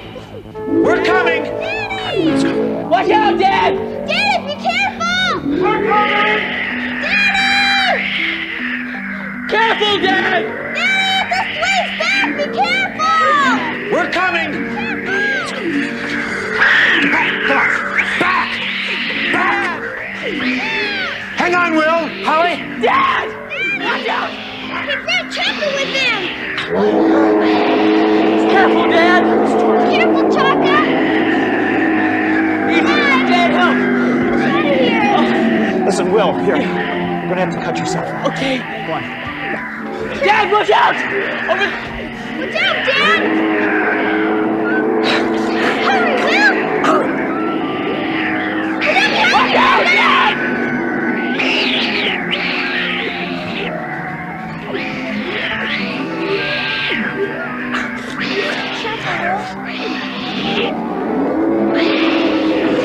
Look out, Chaka, behind you!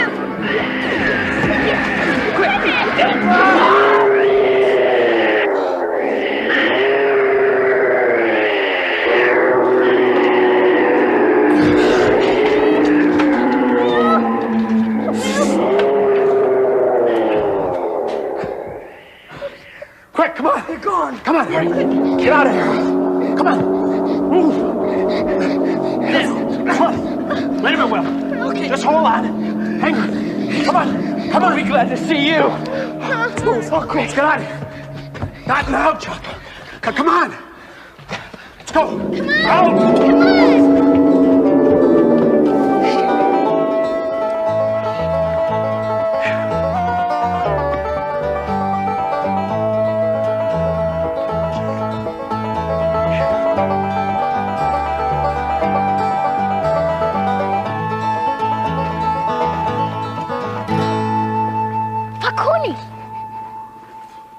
Watch. Huh? We finally figured it out. Oh.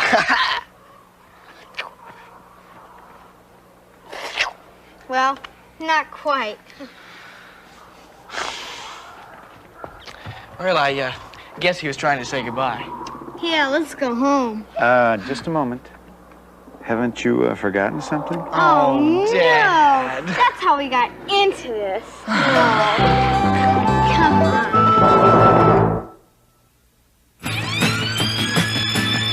When I look all around, I can't believe the things I've found. Now I need to find my way. I'm lost, find me. Living in the land of the lost. Living in the land of the lost.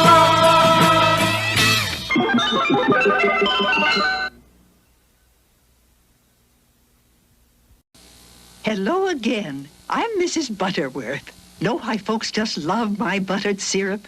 'Cause it's rich and thick. Now watch. See how long it takes Mrs. Butterworth to drip down this stack? My syrup's got to be thick to pour this slowly. Now watch how fast the leading syrup runs. The truth is, Mrs. Butterworth's is twice as thick as the other syrup. Oh, I may be a slowpoke pouring, but my taste is sure worth waiting for. HR Puff and Stuff. Who's your friend when things get rough? HR Puff and Stuff. Can't do a little 'cause you can't do enough. Once upon a summertime, just a dream from yesterday, a boy and his magic golden flute heard a boat from off the bay. Come and play with me, Jimmy, come and play with me, and I will take you on a trip far across the sea.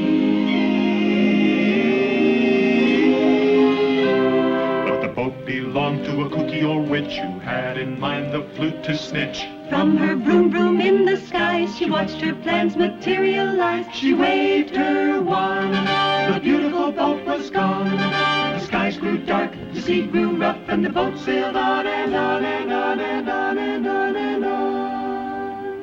But Puff and Stuff was watching too and knew exactly what to do. He saw the witch's boat attack, and as the boy was fighting back, he called his rescue racer crew as often they'd rehearsed, and off to save the boy they flew. But who would get there first? But now the boy had washed ashore, Puff arrived to save the day, which made the witch so mad and sore. She shook her fist and screamed away. HR Puff and Stuff, who's your friend when things get rough? HR Puff and Stuff, can't do a little 'cause you can't do enough. HR Puff and Stuff, he's your friend when things get rough. HR Puff and Stuff, can't do a little 'cause you can't do enough.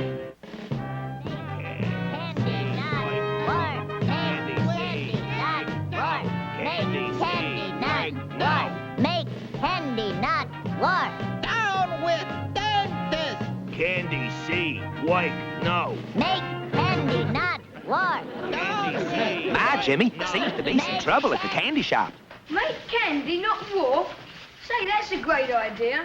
Yeah, but down with Dennis? Why, that's downright revolutionary. Mr. Mayor, you must do something. These pickets want to steal my candy. Not war. I'll talk to him. Down with Hold it, you ants. This is your mayor speaking. War.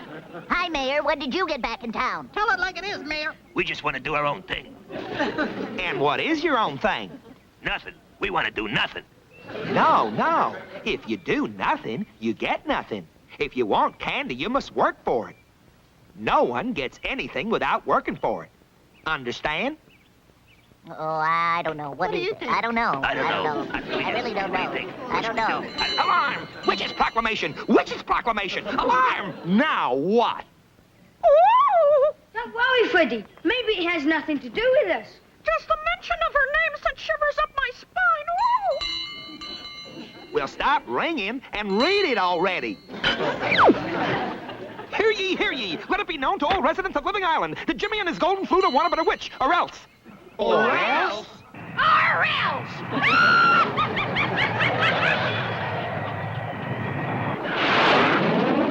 Jimmy, I'm scared. We can't wait any longer, Jimmy. We must get you and Freddie off this island immediately. I wonder why the witch was mad at us. We didn't even do anything. Oh, it's not you she wants, Jimmy. It's me. Oh, why couldn't I have been just a plain, ordinary wooden flute like all the others?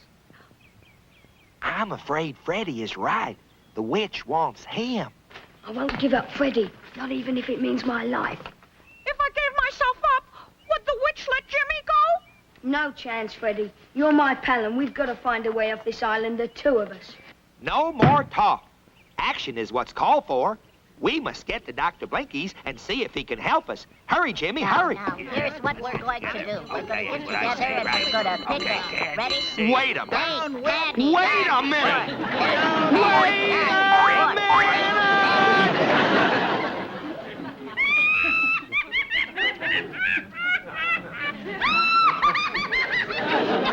They're going to Dr.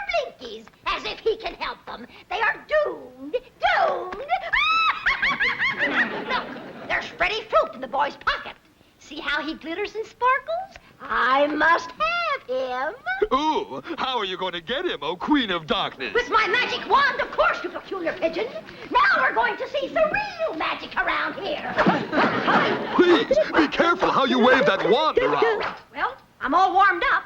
Here goes a practice try. I think I'll make that table float. Watch, Orson.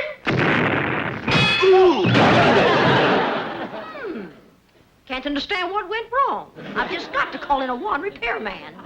Ooh, oh, my head. It feels like it's going to pop. Ooh, why me? Oh, why does everything happen to me? Look, the fruit is climbing out of the boy's pocket. See. He is climbing out of Jimmy's pocket. How delicious. Now I know I'll get him. Oh, joy! I just gotta give myself up to the witch to save Jimmy. I've just gotta. He's entering my forest. I've got him. I've got him. I've got the golden No, stop it, please. All my dances are taken. Oh, stop it. You're making me lose my feathers. Who cares? I'll buy you new ones. Come on, Seymour, let's swing it.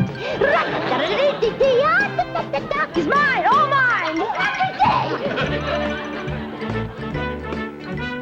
How lucky I am, how lucky I am to have someone like you.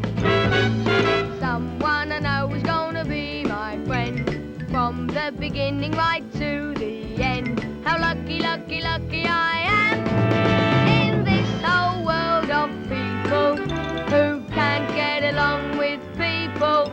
I pick myself up, people, and what have I got?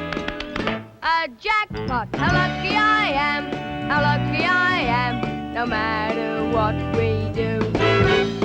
Whether together or far apart, always together inside the heart.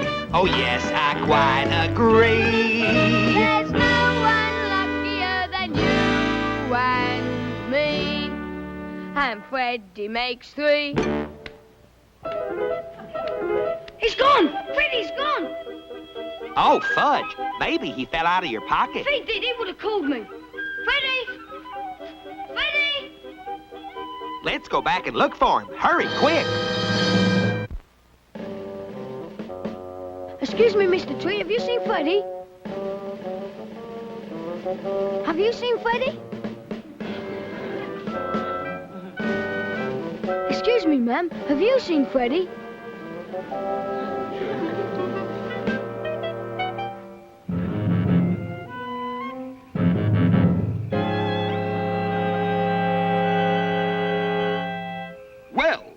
who's here. A worm with holes in it. I'm not a worm. I'm a flute. Okay, so you're a wormy flute. Who ever heard of a talking flute? It's a trick. What do you think, Horace? I think that I shall never see a tree that is as mean as me. You're a nut. Of course, I'm a nut tree.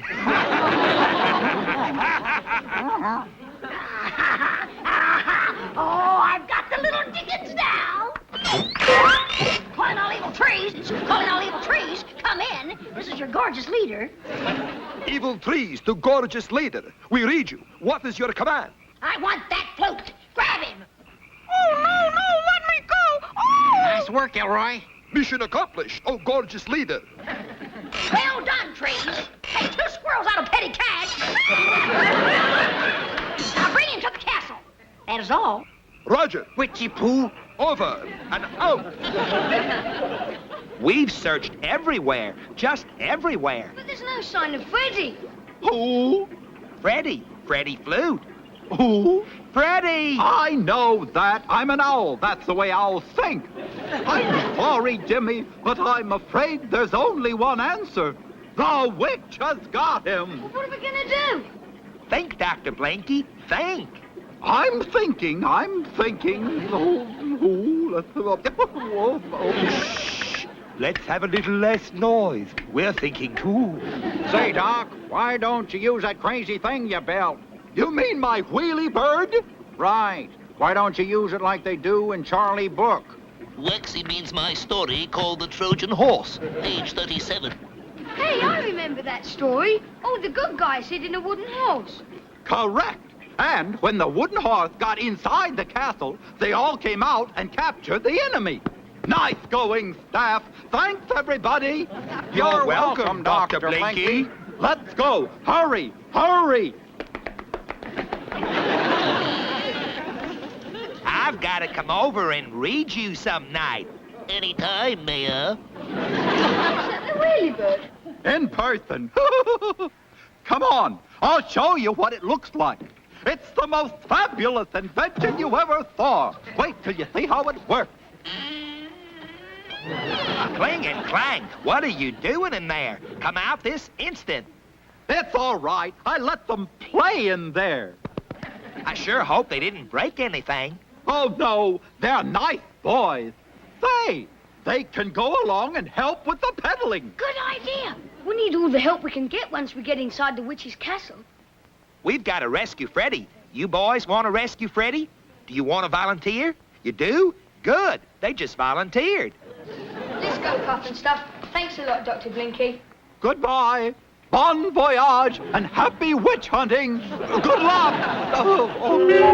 All set, start peddling.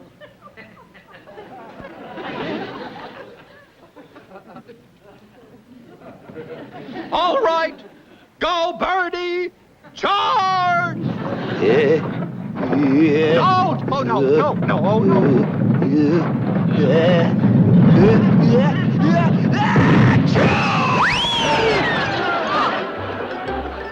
Just watch where you're going. Remember, you don't have a bird driving license.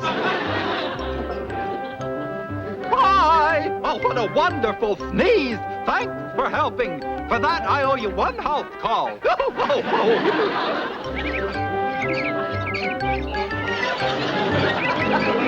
Hey, fellas, look at that. What is it? It's a bird on wheels. It's a wheelie bird. What do you think?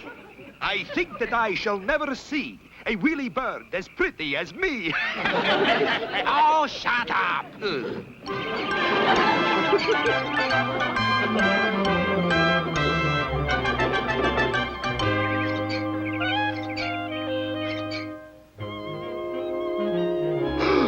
My word, what a beautiful bird.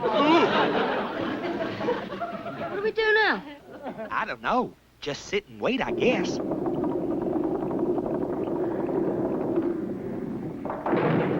Wilson's coming. Shh. Maybe we can get him to lead us into the castle.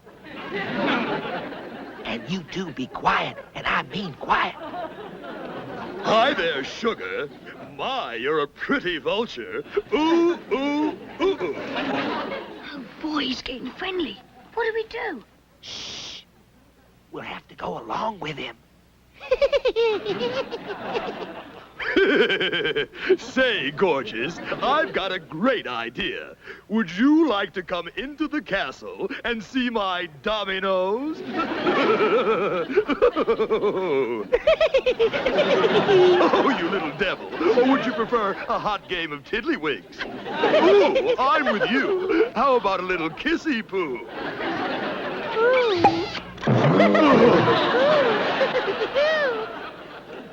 Oh, goodness, you delectable creature. Oh, I love you. You are mine forever. Too good. He's falling in love with us. That's his problem. If we're going to save Freddy, we've got to get into the castle. Come on, let's go inside where it's cozy and warm.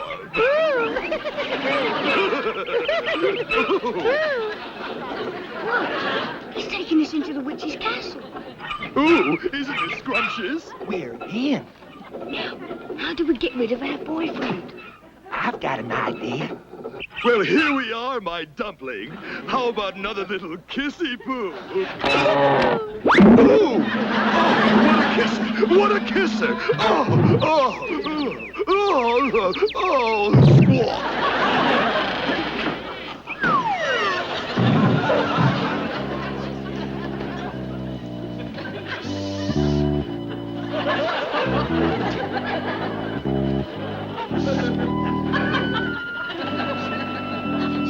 You go to the left, I'll go to the right. Cling and clang, you go straight ahead. We must find Freddy. Scatter. Now, boys, stop that. Cut that out. Be brave. Courage, courage. Let's go. Come on.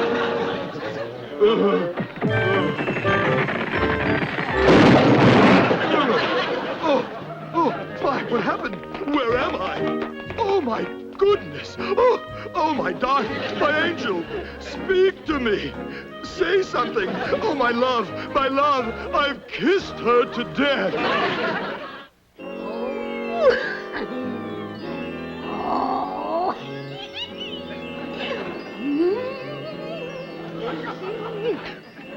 Oh, you're gorgeous. Beautiful. Look, diamond freckles. And you're mine. All mine. Now that you've got me, will you let Jimmy go home? No. Why should I? I didn't become a witch by being Charlie Nice Guy. Look, Chiefy, look! Strangers in the castle! Strangers in the castle! It's the boy trying to rescue the flute, but they're fooling with the wrong witch. Guards! Guards! Oh, no! Why did he do it? Pull on the drawbridge! Lock the doors! Seymour, go get them and bring them back here! I've got them all. I've hit the jackpot!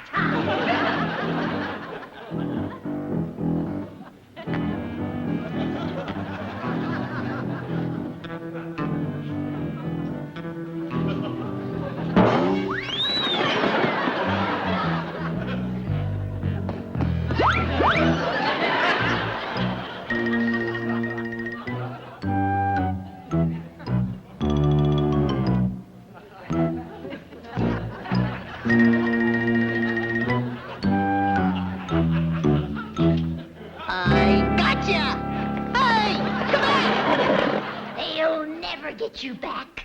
Never. Just to make sure, I'm going to hypnotize you. No, I won't let you. I won't let you. Sleep. Now repeat after me. Shout, Jimmy. Jimmy. Where's Puff and stuff? Jimmy, Jimmy, Jimmy. Freddy's in there. We'll have to go inside without Puff. When I say 3, we'll break the door down. 1, 2. Hold it. Wait a minute. I didn't do anything to you fellas. Help me, Jimmy. Help me. You're just another one of the witch's tricks. Let's go, boys. No. No. No.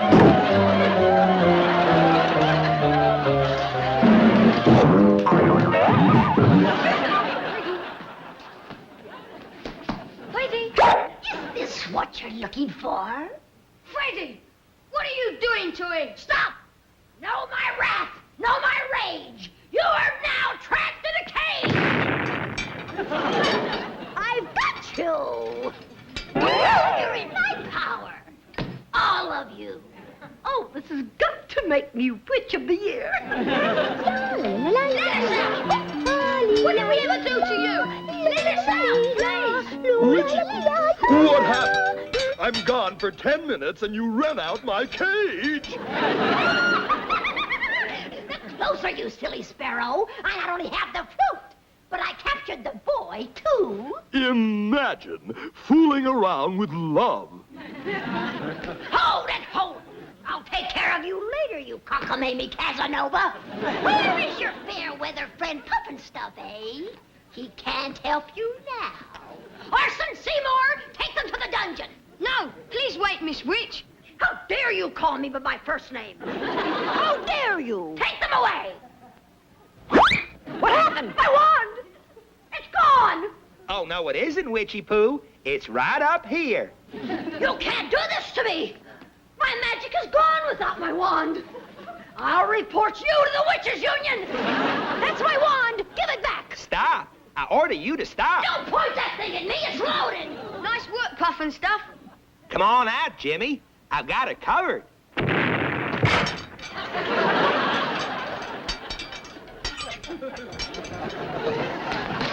She's escaping with Freddy. Stop. Stop. Okay, you're asking for it. Look what you did, you moron! You split me in two! Would you like to try for 4? You all right, Freddy? Well, where am I? What happened? We'll tell you later. Let's go. Cling and clang, hurry. Look at me! Look at me! What am I supposed to do? I've got an idea. Just pull yourself together. I'm 2 witches. That means you've got twice as much trouble. Yeah, twice as much trouble. I'll get him. I'll get him.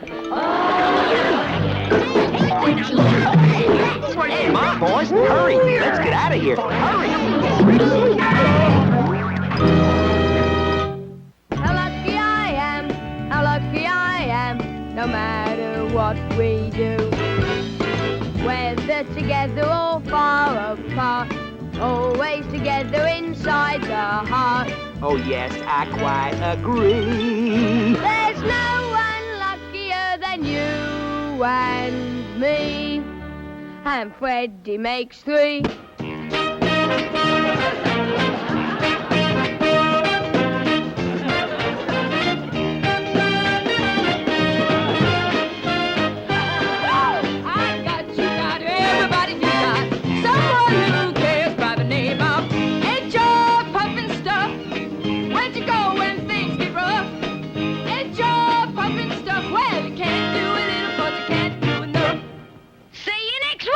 I sure hope so.